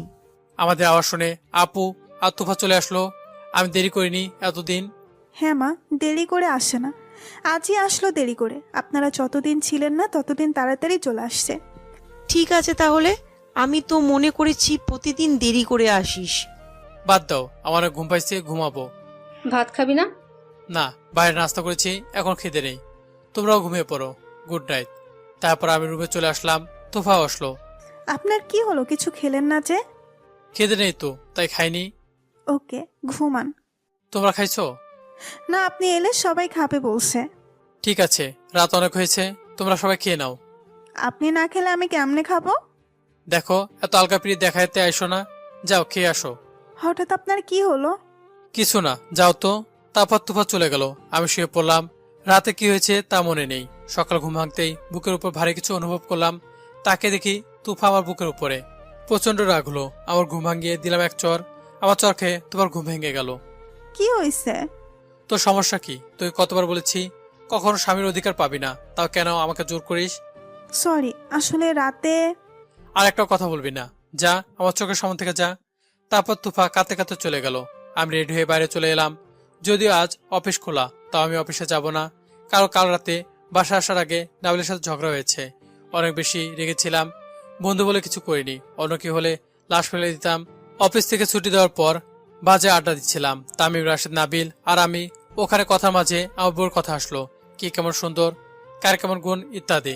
তখন নাবিল আমাকে ইঙ্গিত করে তুফাকে নিয়ে খারাপ কথা বলছিল, বন্ধু মহলে যেমন হয় আর কি। তাকে আমি নিষেধ করেছিলাম এসব কথা না বলতে, তাও সে শোনেনি। তার সাথে রাগ করে দোকান থেকে সিগারেট নিয়ে খেয়ে বাসায় চলে আসলাম। তারপর বাসায় এসে তুফার সাথে রাগারাগি, সকালে উঠে তুফাকে চর মারা, তারপর অফিসে না গিয়ে বাইরে চলে আসা। সকাল থেকে কিছু না খাওয়া, খিদে পেয়েছে, তাই হালকা করে নাস্তা করে নিলাম। খিদে যেমন পাইছে তেমন আর খাওয়া হয়নি, তেতো লাগছিল। তারপর 12টার দিকে বাসায় চলে আসলাম। কলিং বেল চাপতেই মা দরজা খুলে দিল। মায়ের মুখ দেখে মনে হচ্ছে অনেক রেগে আছে, কিন্তু রাগটা কার উপরে ঝাড়বে কে জানে। কোথায় গিয়েছিলি সকাল সকাল? বাইরে। নাস্তা করছিস? হুম। তুফাকে কি বলছিস? কই কিছু না তো। তাহলে সকাল থেকে কেন কিছু খাচ্ছে না, কেন কান্না করছে? জানি না। আমি রুমে গেলাম, তারপর রুমে চলে আসলাম। আমার পিছনে আপু এলো। কিছু বলবে? বলো। তুফাকে কেন থাপ্পড় মারছিস? ইচ্ছে হলো তাই মারলাম। এটা কেমন কথা? আমি চুপ করে আছি। জানিস কাল রাতে তোর জ্বর উঠেছিল? আমার জ্বর? কই না তো। তুই কেমনে জানবি? কাল রাতে তুই শুয়ে পড়ার পর তোর অনেক জ্বর আসছিল। সারা রাত জেগে থেকে তুফা তোর সেবা করেছে, মাথায় জলপট্টি দিয়ে তোর জ্বর কমাইছে। সারা রাত বেচারি একটুও দু চোখের পাতা বন্ধ করেনি, আর তুই তাকে চড় দিলি? কি? আমি তো এসবের কিছুই জানি না। কেমনে জানবি? তোর অনেক বেশি জ্বর উঠছিল, তাই তুই কিছু বুঝতে পারিসনি। সরি আপু, আসলে আমি সত্যি বুঝতে পারিনি। আমাকে সরি বলে কি হবে? তুফাকে বল। তুফা কোথায়? আমার রুমে, সকাল থেকে কিছুই খায়নি। ওকে আমি দেখছি। তারপর আমি আপুর রুমে গেলাম, গিয়ে দেখি তুফা শুয়ে আছে। আমি আপুর রুমের দরজা বন্ধ করলাম। দরজা অফ করা আওয়াজ শুনে তুফা দরজার দিকে তাকালো। দরজা আমাকে দেখে আবার উল্টো দিকে ঘুরে শুয়ে পড়লো। আমি তুফার কাছে গিয়ে বসলাম। তারপর তুফাকে বললাম, sorry, I am really sorry. আমি আসলে বুঝতে পারিনি কি থেকে কি হয়ে গেল। Please sorry. দেখো আমার ভুল হয়েছে, প্লিজ এভাবে কথা না বলে থেকো না। আপনার সাথে কোনো কথা নাই। সত্যি আমি বুঝতে পারিনি। তো আমি কি করব? খাওনি কেন? ইচ্ছে করতেছে না তাই খাইনি। জানতো, বিরক্ত করবেন না। ইচ্ছে হচ্ছে না মানে কি? চলো এখন খেয়ে নিবে। বলছে তো বিরক্ত করবেন না। আমি বিরক্ত করতেছি তোমায়? জানি না। সত্যি আমি বুঝতে পারিনি। তুমি যখন আমার বুকের উপর শুয়ে পড়লে তখন আমার মাথায় রাগ উঠে গিয়েছিল, তাই চর মারছি। সরি তার জন্য। কেন আসছেন এখানে? চলো খেয়ে নিবে। না, খাবো না। তাহলে আমিও খাবো না। কি, আপনি এখনো খাননি? না, সকালে কিছু নাস্তা করেছিলাম, এখন পর্যন্ত আর কিছু খাইনি। আসলে আমি যতটুকু বুঝি তুফা আমাকে অনেক ভালোবাসে। চলেন তাহলে, খেয়ে নিবেন। না, আমি খাবো না যদি তুমি না খাও। যদি আপনি খাইয়ে দেন তাহলে আমি খাবো। এটা কিন্তু ঠিক না। ঠিক ভুল বুঝি না। আপনি রুমে যান, আমি খাবার নিয়ে আসছি। আপু রুমে আছি, তাই আমার রুমে যেতে বললো। ওকে। তারপর তুফা খাবার আনতে গেল, আমি রুমে চলে আসলাম। কিছুক্ষণ পর তুফা খাবার নিয়ে আসলো। তুফা খাচ্ছে না, আমাকে খাইয়ে দিতে হবে। কি আর করার, খাইয়ে দিলাম। আমি হালকা করে খেয়ে নিলাম, যদিও তুফা খাইয়ে দিতে চেয়েছিল, কিন্তু আমি না করছি। দুজনে খাওয়া শেষ করে তুফা বাকি খাবারগুলো নিয়ে চলে গেল। আমি রুমে বসে থাকলাম। কিছু সময় পর ফোনে কল আসলো, রিসিভ করে সালাম দিলাম। ফোন করেছে বস। কি করছেন? তেমন কিছু না বস, একটু অসুস্থ, বসে আছি। ঠিক আছে, আপনি বিশ্রাম নিন, ওষুধ ঠিক মতো খাবেন, আর একেবারে সুস্থ হলে অবশ্যই আসবেন, তার আগে আসার দরকার নেই। ওকে বস, রাখছি। বস অফিসের সবার থেকে আমাকে ভালো জানেন, তাই বস আমাকে অনেক ভালোবাসে। তারপর ফোনটা কেটে দিলাম। সারাদিন বাসায় বসে থাকলাম, রাতে খাবার খেয়ে শুয়ে পড়লাম। যদি খাবার খাওয়ার কোনো ইচ্ছে ছিল না, আমিও না খেলে তুফাও খাবে না, তাই খেয়ে নিলাম। রাতে প্রচুর বৃষ্টি হচ্ছে, সাথে বজ্রপাত পড়তেছে। তুফা অনেক ভয় পাচ্ছে, তার মুখ দেখে বোঝা যাচ্ছে। তুমি কি ভয় পাচ্ছ? অনেক। চোখ বন্ধ করে শুয়ে থাকো, তাহলে ভয় পাবে না। অনেক তো ট্রাই করছি, কিন্তু তাও ভয় হচ্ছে। ওয়েট, একটা পাতলা কম্বল নিয়ে তুফার গায়ে দিলাম। এটা জাপটিয়ে থাকো, ভয় করবে না। পারি না তো। তাহলে আর কি করা যায় বলো? আপনি কিছু মনে না করলে আপনাকে জড়িয়ে ধরতে পারি? কয় কি? আপনি তো কাল চর মারছিলেন, তাই অনুমতি নিচ্ছি। হঠাৎ একটা জোরে সোরে ঠাডা পড়ার আওয়াজ হলো, সাথে সাথে তুফা আমাকে জোরে ধরে চোখ বন্ধ করে ফেললো। এটা কি হলো? অনেক ভয় পাইছো? হুম। ঠিক আছে, তুমি এবার শুয়ে থাকো। সত্যি? তখন তুফা আরো বেশি করে আমাকে জোরে ধরলো। আমি কিছু বললাম না, মেয়েটা অনেক ভয় পাচ্ছে, কি বা আর বলবো। তারপর ঘুমিয়ে পড়লাম। এটাই আমার লাইফের প্রথম রাত কোনো মেয়েকে এভাবে জোরে ধরে ঘুমানোর। নিজের মধ্যে একটা অন্যরকম অনুভূতি নাড়া দিচ্ছে। সকালে ঘুম থেকে উঠে ফ্রেশ হয়ে নিলাম। তুফা চা দিল, খেয়ে অফিসের জন্য বেরিয়ে পড়লাম। তুফা কিছু বলতে যাচ্ছে, কিন্তু বলতে পারছে না। আমি আগ্রহ নিয়ে জানতে চাইনি। অফিসে গিয়ে সোজা বসের রুমে। বস, আসতে পারি? আরে আপনি আসেন আসেন, তা আপনার শরীর ঠিক আছে তো এখন? এখন ঠিক। তা কি মনে করে আজ বড় লোকে আমার কাছে আসার সময় হলো? আসলে কারণ ছাড়া আমি বসের কাছে চাই না, তাই এমন বললো। একটা জরুরি কথা ছিল, তাই আসলাম। তা তো বুঝতেই পারছি, এমনি তো আর আপনি আমার কাছে আসেন না। কালকে একজনের কাছ থেকে জানলাম আমাদের সাথে RTM কোম্পানি কাজ করতে চায়। যদি আমরা তাদের সাথে কাজ করি, তাহলে আমাদের কোম্পানি এক ধাপ এগিয়ে যাবে। মানে তাদের সাথে কাজ করলে আমরা মোটামুটি 10 কোটি টাকা লাভ করতে পারবো। তাহলে তো খুব ভালো। আপনি কিভাবে জানলেন? কিছু না বলে একটা হাসি দিলাম। আমার হাসি মানে বস ঠিকই বুঝে গেছে। তারপর চলে এলাম আমার টেবিলে। দুপুরে হঠাৎ কে যেন ফোন দিল, আননোন নাম্বার, তাই কেটে দিলাম। আবার ফোন দিল, এবার রিসিভ করলাম। আসসালামু আলাইকুম, কে বলছেন? অপ্রবাস থেকে বলল। ওয়ালাইকুম আসসালাম, আমি তুফা। আসলে আমার কাছে তুফার নাম্বার ছিল না, তাই চিনি নাই। কি করেন? এই তো কাজ করছিলাম। আপনি বিজি? না তো, ফ্রি আছি। আসলে আমরা ততটা ব্যস্ত নই যতটা ব্যস্ত দেখাই। আসলে ইচ্ছে থাকলে হাজার ব্যস্ততার মাঝেও কথা বলা যায়, যদি আমরা চাই তো। খাইছেন? একটু পর খাবো, তুমি খাইছো? না, আপনি খেলে তারপর আমি খাবো। তুমি কি যেন বলতে চেয়েছিলে সকালে? হ্যাঁ, বলতে চেয়েছিলাম। কি বলবে বলো? আসলে রাতে অনেক ভয় পাইছিলাম, তাই আপনাকে জড়িয়ে ধরছি। সরি। It's okay. রাখছি। শোনো, হুম। মনে করে খেয়ে নিবে, আমার আসতে লেট হবে। ওকে। রাখছি। তোমার সাথে কথা বলে ফোনটা কেটে দিলাম। বিকেল অফিস শেষে বাসায় গিয়ে হালকা নাস্তা করলাম, তারপর ঘুরতে বের হলাম। আজকে সবাই নাই, আমি আর রাশেদ বসে আছি একটা ব্রিজের উপর। কিছুক্ষণ আড্ডা দিয়ে নাস্তা করতে একটা রেস্টুরেন্টে ঢুকলাম। নাস্তা মাঝখানে রাশেদের সাথে আমার কথা হচ্ছে। আচ্ছা বন্ধু, একটা কথা বলি। বল। তুই তুফাকে কেন মেনে নিচ্ছিস না?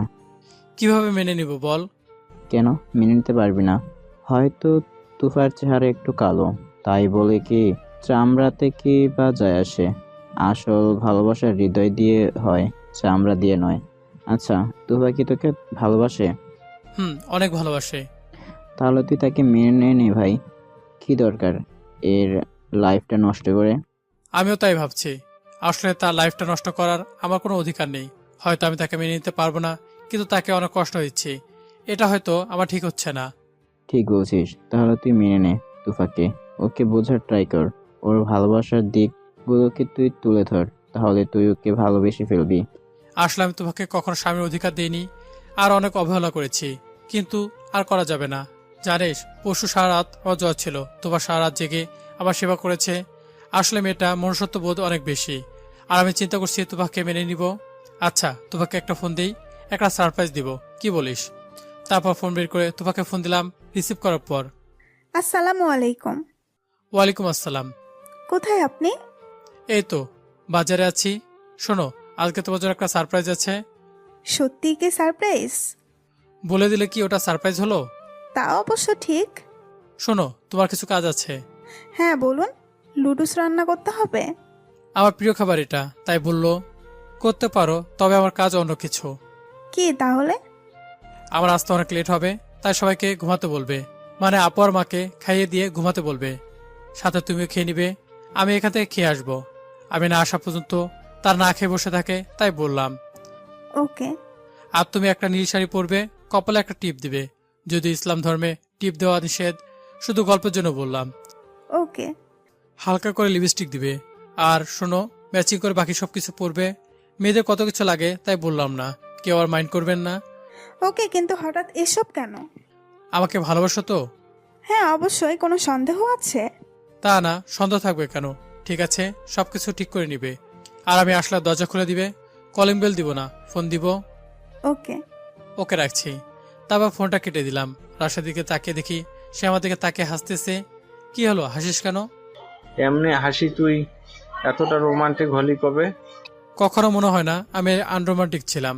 তা অবশ্য ঠিক, কিন্তু এত রোমান্টিক ভাবা যায়? আজ একটু বেশি রোমান্টিক। কই, জান্নাতের সাথে তো এত রোমান্টিক কখনো হসনি। ওটা তো গার্লফ্রেন্ড ছিল, আর এটা আমার বউ, বুঝিসই তো। তা অবশ্য ঠিক। আচ্ছা, এখন কি করা যায় বলতো? আসলে আমি কিছু বুঝতেছি না, কিভাবে তাকে মেনে নেওয়ার কথাটা বলবো। তোদের মাঝখানে তো আর কেউ থাকবে না, একটা কাজ করতে পারিস। কি? কতগুলো গোলাপ নিয়ে তাকে বলতে পারিস তুই তাকে মেনে নিয়েছিস। এখন কয়টা বাজে? মাত্র 11টা। এত রাতে গোলাপ কোথায় পাবো?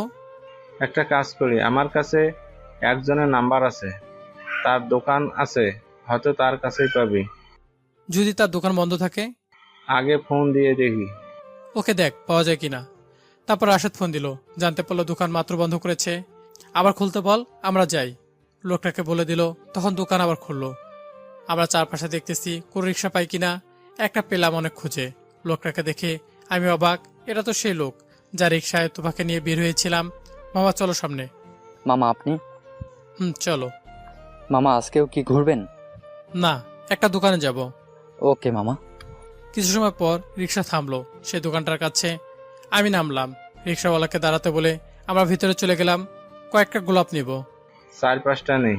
আঙ্কেল, 4টা গোলাপ দেন, আর একটা বকুল ফুলের মালা, আর একটা ভালো মানের তোড়া দিন। এতগুলো? সমস্যা নেই। তারপর ফুলের তোড়া নিয়ে রিক্সা করে বাসায় চলে আসলাম। আগের রাস্তায় নেমে গেছে তার বাসার সামনে। আমি রিক্সা নিয়ে আমার বাসা দিকে চলে এলাম। রিক্সা থেকে নেমে, মামা এই নাও ভাড়াটা, 500 টাকা দিয়ে। মামা ভাড়া দিতে হইবে না, আগের বার তো অনেক টাকা দিলেন। আরে মামা কি বলেন, এই নিন। মামা ভাঙতি নাই তো? লাগবে না মামা, পুরোটাই রেখে দিন। জোর করে রিক্সাওয়ালাকে 500 টাকা দিয়ে চলে আসলাম। দরজার সামনে দাঁড়ালাম। কলিং বেল দিতে গিয়েও দিলাম না। তোফাকে ফোন দিলাম। তোফা এসে দরজা খুলে দিল। চলো রুমে বলে হাত ধরে টেনে নিয়ে আসলাম। তোফাকে ভালো করে দেখে আমি তো অবাক। এই তো দেখি নীলপরির মতো নীল শাড়ি পরেছে, সাথে নীল ব্লাউজ। যা লাগছে না, উফ। কি হয়েছে, এভাবে টেনে আনলেন কেন? একটু অপেক্ষা করো, আমি বলছি। এই ফুলগুলো কি জন্য? তোমার জন্য। কিন্তু কেন?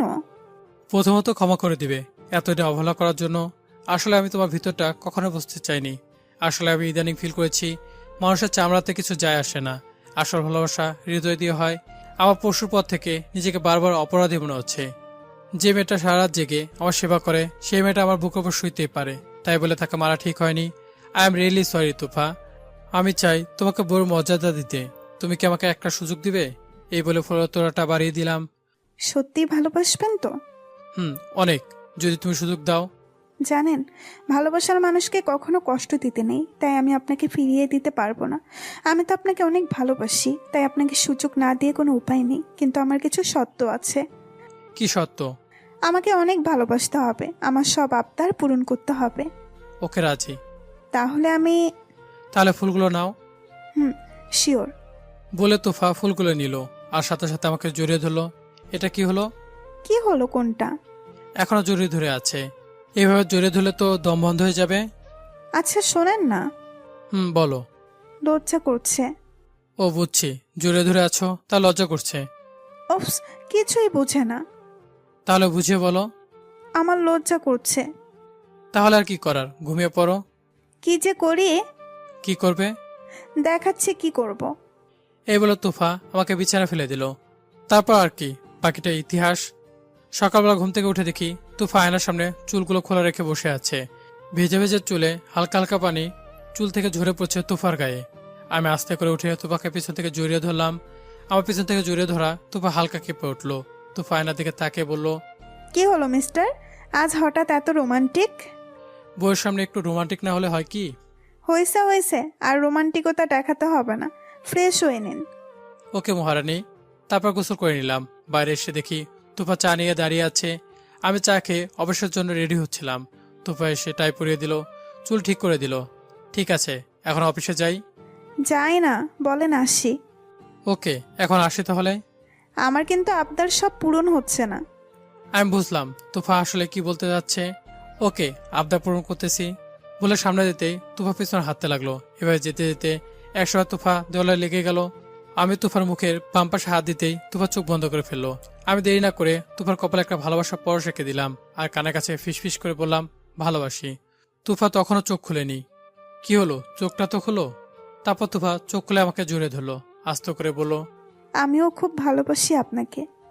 ঠিক আছে, এখন আসি। আর একটু জড়িয়ে ধরে থাকি না? উপস, আমার বউটা দেখি অনেক রোমান্টিক। দেখতে হবে তো কার বউ। তাই না? হুম। ওকে, আসছি বলে কপালে আরেকটা চুমু দিলাম। এটা কি হলো? কোনটা? আবার চুমু খেলেন কেন? খারাপ লাগছে নাকি? খারাপ লাগবে কেন, বরং ভালোই লাগছে। তাহলে আরেকটা দিই? না না, আর লাগবে না। ওকে, তাহলে আসছি।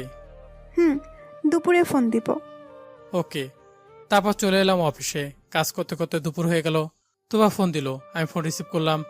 কি করেন? আজ অনেক কাজ, তাই কাজ করছিলাম। তাহলে রাখছি। কাজ তো শেষ, একটু কথা বলি।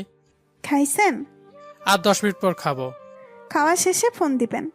আরে একটু তো প্রেম করতে পারি নাকি? একদম না, অফিস টাইমে কোনো প্রেম চলবে না। ওকে, রাখছি। শোনেন, বলো। Love you so much. আমি চুপ করে আছি। তারপর ফোনটা কেটে দিলাম। তারপর খেতে চলে গেলাম। খাওয়া শেষে তুফাকে ফোন দিয়ে জানিয়ে দিলাম আমি খেয়েছি, নয়তো তুফাও খাবে না। এভাবে প্রতিদিন আসা যাওয়া, প্রতিদিন তুফাটাকে ঘুম ভাঙা, তার আবদারগুলো পূরণ করে অফিসে আসা, অফিসে এসে আবার বাসায় গিয়ে তুফার সাথে গল্প করা, আর মাঝে মধ্যে ভালোবাসা আদান প্রদান করা। এই নিয়ে প্রায় 2 মাস চলে গেল। একদিন অফিসে কাজ শেষে বাসায় গেলাম, তেমন কোনো কাজ ছিল না, তাই দুপুর বাসায় চলে গেলাম। দেখলাম তুফা শুয়ে আছে। আমি আস্তে করে পিছন থেকে জড়িয়ে ধরলাম। তুফা আমার দিকে না তাকিয়েই বলল, আজ এত তাড়াতাড়ি চলে এলেন যে? আমার প্রতিটা স্পর্শ তুফা খুব ভালো করে চেনে। তেমন কোনো কাজ ছিল না, তাই চলে এলাম। কিন্তু তুমি এই বেলা শুয়ে আছো কেন? এমনি, কিছু ভালো লাগছে না। আমি তোমাকে ছেড়ে দিয়ে বললাম, কিছু ভালো লাগছে না মানে? তুমি ঠিক আছো তো? জানি না, আপনি অফিসে যাওয়ার পর আমি ঘুমাইছিলাম, তখন একটা খুব খারাপ স্বপ্ন দেখলাম। আমার দিকে ঘুরে, ও এর জন্য মন খারাপ? চিন্তা করো না, স্বপ্ন তো সত্যি হয় না। এটা অন্য স্বপ্নের মতো না, আমার খুব ভয় করছে। আহা, চিন্তা করতে হবে না তোমাকে, স্বপ্ন সত্যি হয় না। তা কি স্বপ্ন দেখলে? আমি স্বপ্ন দেখলাম আমাদের মাঝে কোনো তৃতীয় ব্যক্তি ঢুকে গেছে।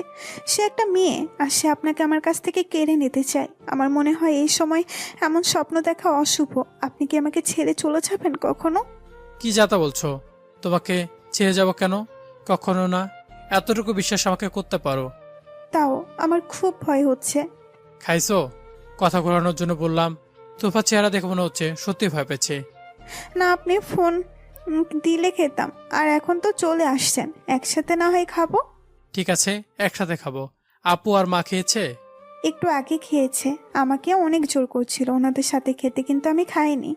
ঠিক আছে, তুমি বসো, আমি খাবার নিয়ে আসছি। না না, আপনি বসেন, আমি খাবার নিয়ে আসছি। আপনি কষ্ট করবেন কেন? এটা কি কষ্ট হলো?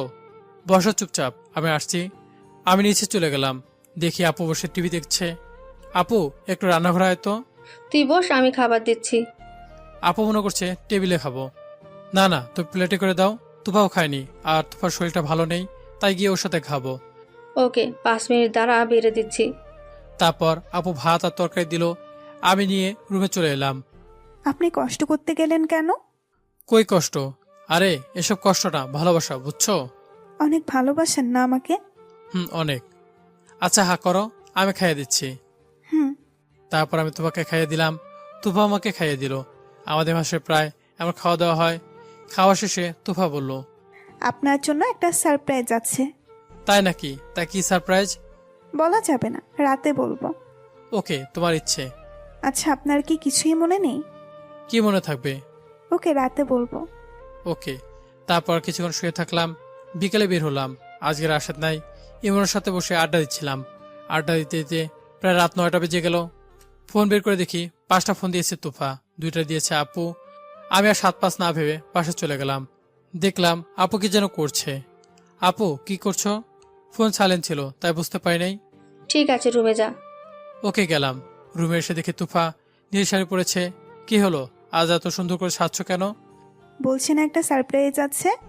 হ্যাঁ বলেছিলে, কিন্তু কি? এখন না, আরো পরে বলবো। কখন বলবে? এতক্ষণ তো না শুনে থাকতে পারলেন, আর কিছুক্ষণ না হয় চুপ করে থাকেন। ওকে। ঠিক আছে, আপনি বসেন, আমার কিছু কাজ আছে। ওকে। তারপর ল্যাপটপ অন করে অফিসে কিছু কাজ করলাম। কাজ শেষ করে দেখি 11টা 20 হয়ে গেছে, কিন্তু তুফা বা কেউ একটু ডাকলো না। 7-5 না ভেবে নিচে গিয়ে দেখি তুফা এখনো কি জানি করছে। এত রাত পর্যন্ত কি করছো? আর কিছু নাই, প্রায় সব কাজ শেষ।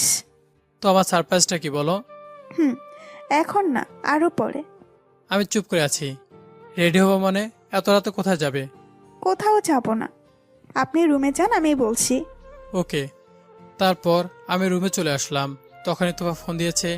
একটু আগেই তো নিচ থেকে কথা বলে আসলাম, তা আবার ফোন দিয়েছে। আমি ফোনটা রিসিভ করলাম। বলো।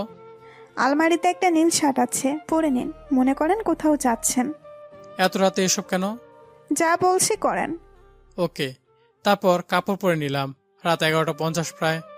কি হলো, এতক্ষণ লাগে? পড়েছি। তুমি কোথায়? আমি আছি, আপনাকে মেসেজ দিয়ে যা বলবো তাই করবেন। মানে কি এসবের? ভালোবাসা বুঝেন তো নাকি? বুঝছি, কিন্তু। কোনো কিন্তু না, আমি কিন্তু আপনার বউ, কোনো প্রেমিকা না, আর জান্নাতের মতোও করব না। মানে কি? তুমি এসব কেমনে জানো? বলা যাবে না, রাখছি। কিছু বলতে না দিয়ে ফোন কেটে দিল। সাথে সাথে মেসেজ দিল, একটু ছাদের উপর আসেন প্লিজ। আমি আর কি করব, গেলাম ছাদের দিকে। কিন্তু কি, এখানে তো একটা লাইট থাকার কথা, ওটা নিভানো কেন? আমি ফোন বের করে লাইট জ্বালালাম। সাথে সাথে চারপাশটা আলোকিত হয়ে উঠলো। Happy birthday to you. Happy birthday to you. আমার তো মনে নাই আজকে আমার জন্মদিন। গিয়ে তুফাকে জড়িয়ে ধরলাম। Thank you so much. সবাই দেখছে, ছাড়েন। আমার তো মনেই ছিল না এখানে আরো কেউ আছে। লজ্জা পেয়ে তুফাকে ছেড়ে দিলাম। পাশে তাকে দেখি মা, আপু, রাশেদ, তামিম সবাই আছে। তোরাও আসছিস? তোর জন্মদিন না থাকলে কি হয়? আমার তো মনেই ছিল না। হয়েছে, এবার কেকটা কাট। শিওর। আমি কেকের সামনে গিয়ে প্রথমে বাজিগুলো ফু দিয়ে নিভালাম। সবাই একসাথে বলে উঠলো, happy birthday to you. Thank you. Tufa আমাকে কেক খাইয়ে দিল, আমিও তাকে খাইয়ে দিলাম। তারপর মা প্লাস আপুকে, তারপর সবাইকে খাইয়ে দিলাম। সবাই অনেক আনন্দ করলাম।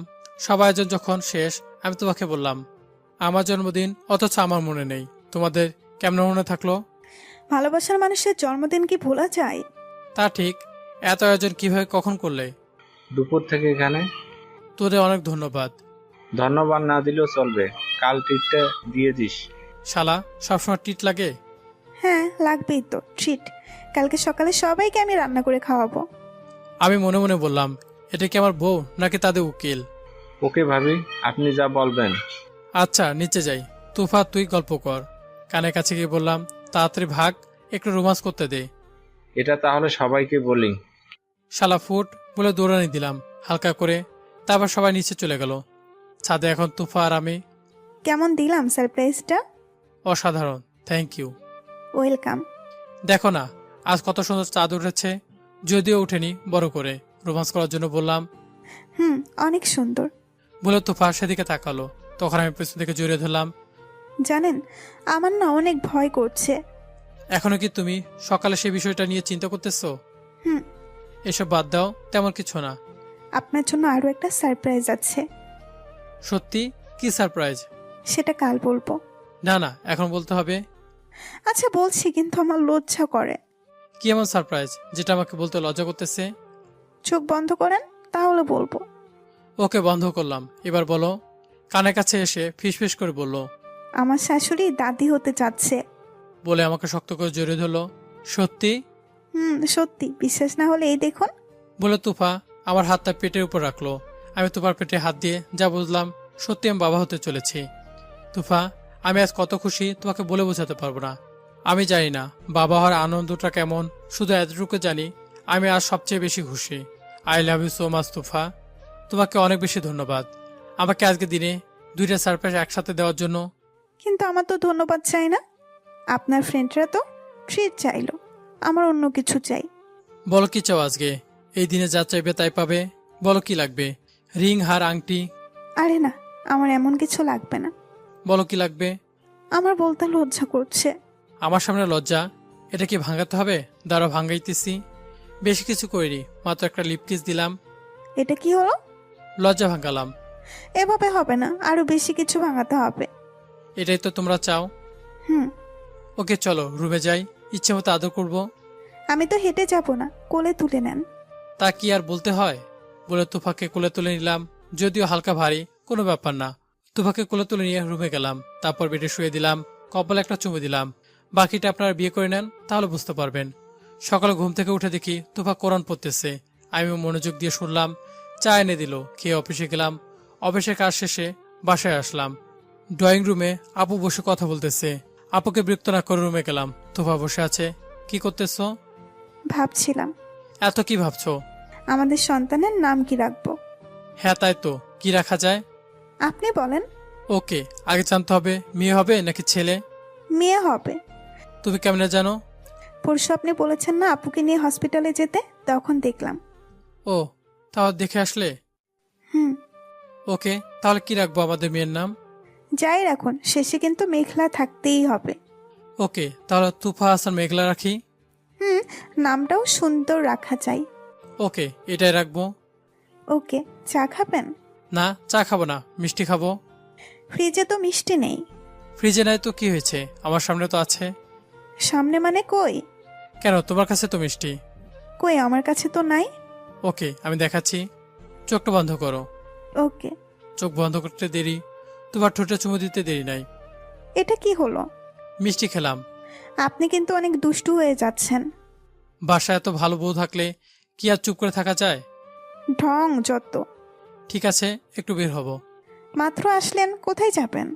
একটু বাজার থেকে ঘুরে আসবো। ওকে, সাবধানে যাবেন। এভাবে আমাদের দুষ্টু মিষ্টি ভালোবাসার মধ্য দিয়ে চলো আর কয়েকটা মাস। তুফার কেয়ার করা, 3 বেলা আমি হাতে তুলে খাইয়ে দেওয়া, তুফার শরীরের মধ্যে আমার বাচ্চাটা বেড়ে ওঠা, এই নিয়ে গেল কয়েকটা মাস। এই কয়েকটা মাস তুফা অনেক কেয়ার করেছি, কখনো কাজ করতে দেয়নি। বলতে গেলে অনেক বেশি ভালোবাসছে তুফাকে। আজ হঠাৎ তুফার মাথা অনেক ব্যথা করছে, সাথে পেট ব্যথা করছে। ডাক্তার বলেছে আজকে আমাদের সন্তান ভূমিষ্ঠ হতে পারে, তাই তুফাকে তাতে হাসপাতালে নিয়ে গেলাম। ডাক্তার রুহি তুফাকে দেখে বলল, রোগীর অবস্থা খারাপ, জরুরি অপারেশন করতে হবে। আমি চিন্তায় পড়ে গেলাম, বুঝতেছি না কি করব। ডাক্তার তাড়াতাড়ি তুফাকে অপারেশন থিয়েটারে নিয়ে যান। কিন্তু রুমে ঢোকার আগে তুফার সঙ্গে থামিয়ে দিয়ে আমাকে কি যেন বলতে রাখলো। আমি তুফার কাছে গেলাম। তুফা ঘেমে পুরো ভিজে গেছে, দেখে বোঝা যাচ্ছে তুফার অনেক কষ্ট হচ্ছে। আমি তুফার কাছে যেতেই তুফা বলল, আপনাকে অনেক ভালোবাসি, আমার মেয়েটাকে দেখে রাখবেন। সেদিন আমি কিছু বলতে পারিনি। তুফার এমন অবস্থা দেখে নিস্তব্ধ হয়ে গেছিলাম। তুফাকে অপারেশন থিয়েটারে নিয়ে গেল। প্রায় 2 ঘন্টা পর ডাক্তার রুহি সহ তার সহকর্মীরা বাইরে বের হলো। আরেকজন সহকর্মী কোলে একটা সুন্দর বাচ্চা নিয়ে তাদের বের হওয়া দেখে আমি বললাম, ডাক্তার বাচ্চার মা ঠিক আছে তো? হ্যাঁ, আপনার বাচ্চা ঠিক আছে, কিন্তু নিয়তিকে তো মেনে নিতেই হবে। কি বলছেন ডাক্তার, আর বউ ঠিক আছে তো? সরি, আমরা যথাসম্ভব ট্রাই করেছিলাম, কিন্তু আমরা উনাকে বাঁচাতে পারিনি। সরি। না ডাক্তার, এ হতে পারে না। নিজেকে সামলান, নিয়তি মেনে নিন। কি সামলাবো আমি? কেঁদে কেঁদে বসে গেলাম হসপিটালের মাটিতে। এ কি হয়ে গেল? আপু আমার কাঁধে হাত দিয়ে আমাকে শক্ত করার জন্য ট্রাই করলো। আমি সেদিন চিৎকার করে কেঁদেছিলাম। শুনেছিলাম পুরুষরা নাকি সহজে কাঁদে না, কিন্তু আজ আমি কাঁদছি। অনেক অবহেলা করেছিলাম তুফাকে, শেষে সবকিছু ঠিক হয়ে গেছিল। তবুও তুফা আমাকে ছেড়ে চলে গেল 5 বছর পর। আজ তুফার কথাগুলো খুব মনে পড়ছে। তুফা কি স্বপ্ন দেখেছিল আমি নাকি তাকে ছেড়ে চলে যাব। আজ তার কথা সত্যি হলো, তবে আমি তাকে ছেড়ে যাইনি, সে আমাকে ছেড়ে গেছে। সরি রে তুফা, আমি তোমাকে বুঝতে হয়তো অনেক দেরি করে ফেলেছি, পারলে আমাকে ক্ষমা করে দিও। আমি তোমার শেষে বলা কথাগুলো আজও শুনতে পাই। প্রিয়, ভালো থেকো, আমার উপর অভিমান করে থেকো না প্লিজ। সত্যি অনেক ভালোবাসে তোমাকে কলেজা। এসব ভাবছিলাম, আজ চোখে জল ফেলছিলাম, তখন আমার পাশ থেকে ছোট্ট একটা মেয়ে বলে উঠল, আর কতক্ষণ এখানে দাঁড়িয়ে থাকবে বাবা? আর তুমি এখানে যতবার আসো কান্না করো কেন?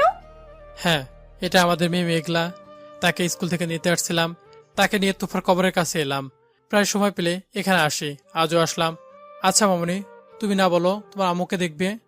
হ্যাঁ, দেখতে তো চাই, কিন্তু মা তো সামনে আসে না। মামনি, তোমার আম্মুকে ডাকো না প্লিজ। তোমার আম্মুকে বলো তাকে ছাড়া আমরা কেউ ভালো নেই। আমি তো বলি বাবা, কিন্তু মা তো আমাদের কিছুই বলে না। মা খুব পচা। না মামনি, তোমার আম্মু অনেক ভালো, পচা না। তুমি ভালো করে ডাকলে ঠিকই তোমার সাথে কথা বলবে। সত্যি তো? নয়তো তুমি ডেকে দেখো। মা, মা, আমার কথা শুনতে পাচ্ছ? এসো না তুমি আমাদের মাঝে ফিরে। তোমাকে ছাড়া আমরা কেউ ভালো নেই। বাবা প্রতি রাতে তোমার ছবি দেখে কান্না করে, আমারও কান্না চলে আসে। তুমি এসো প্লিজ। আমি চুপ করে আছি। বাবা, মা তো কথাই বলছে না। কই, বলছে তো কথা, কান পেতে শোনো, আমি তো শুনতে পাচ্ছি। কই বাবা, আমি তো শুনতে পাচ্ছি না। ভালো করে শুনলে শুনতে পাবে। তোমার মা বলছে তুমি খুব ভালো, আর তোমার মা আমাদের মাঝে খুব তাড়াতাড়ি ফিরে আসবে। ওয়াও, কি মজা! মা যদি ফিরে আসে তাহলে আমরা সবাই মিলে কত মজা করব। হ্যাঁ, অনেক। বাবা, মাকে তাড়াতাড়ি ফিরে আসতে বলো। আমার সাথে তোমার আম্মু অনেক রাগ করেছে, আমার কথা তোমার আম্মু শোনাই না। তুমি বলো না তোমার আম্মুকে তাড়াতাড়ি ফিরে আসতে। মা, বাবার সাথে আর রাগ করো না প্লিজ। বাবা কত কান্না করে জানো? বাবা তোমাকে অনেক ভালোবাসে। ফিরে এসো প্লিজ। তখন বৃষ্টি শুরু হলো। বাবা, বৃষ্টি হচ্ছে, চলো বাসায় যাই। আচ্ছা চলো। তুফার কবরের দিকে তাকিয়ে বললাম, তুফা, তোমাকে একা রেখে যাচ্ছি, ভয় পেও না। মনে করো আমি তোমার পাশে ছায়ার মতো দাঁড়িয়ে আছি। যখনই মনে হবে তুমি ভয় পাচ্ছ, আমাকে ডাকবে, আমি তোমার ডাকে সাড়া দিব। আর তোমার না বকুল ফুল পছন্দ, এই নাও বকুল ফুল, সুন্দর করে যত্ন করে রেখো। আজকে আসি। মনে হয় তুফা আমাকে বলল, আমি জানি তুমি আমার পাশে আছো, তাই ভয় হয় না। শুধু বলবো অনেক ভালোবাসি তোমাকে, আমার মেয়েটাকে দেখে রেখো। তুফার বলা শেষ কথাগুলো বারবার আমার কানে বাজে। কি হলো বাবা, আসো না, ভিজে যাচ্ছ তো। চলো। তো বন্ধুরা, আজকের গল্পটি এই পর্যন্ত। জানি না গল্পটি তোমাদের কাছে কেমন লেগেছে।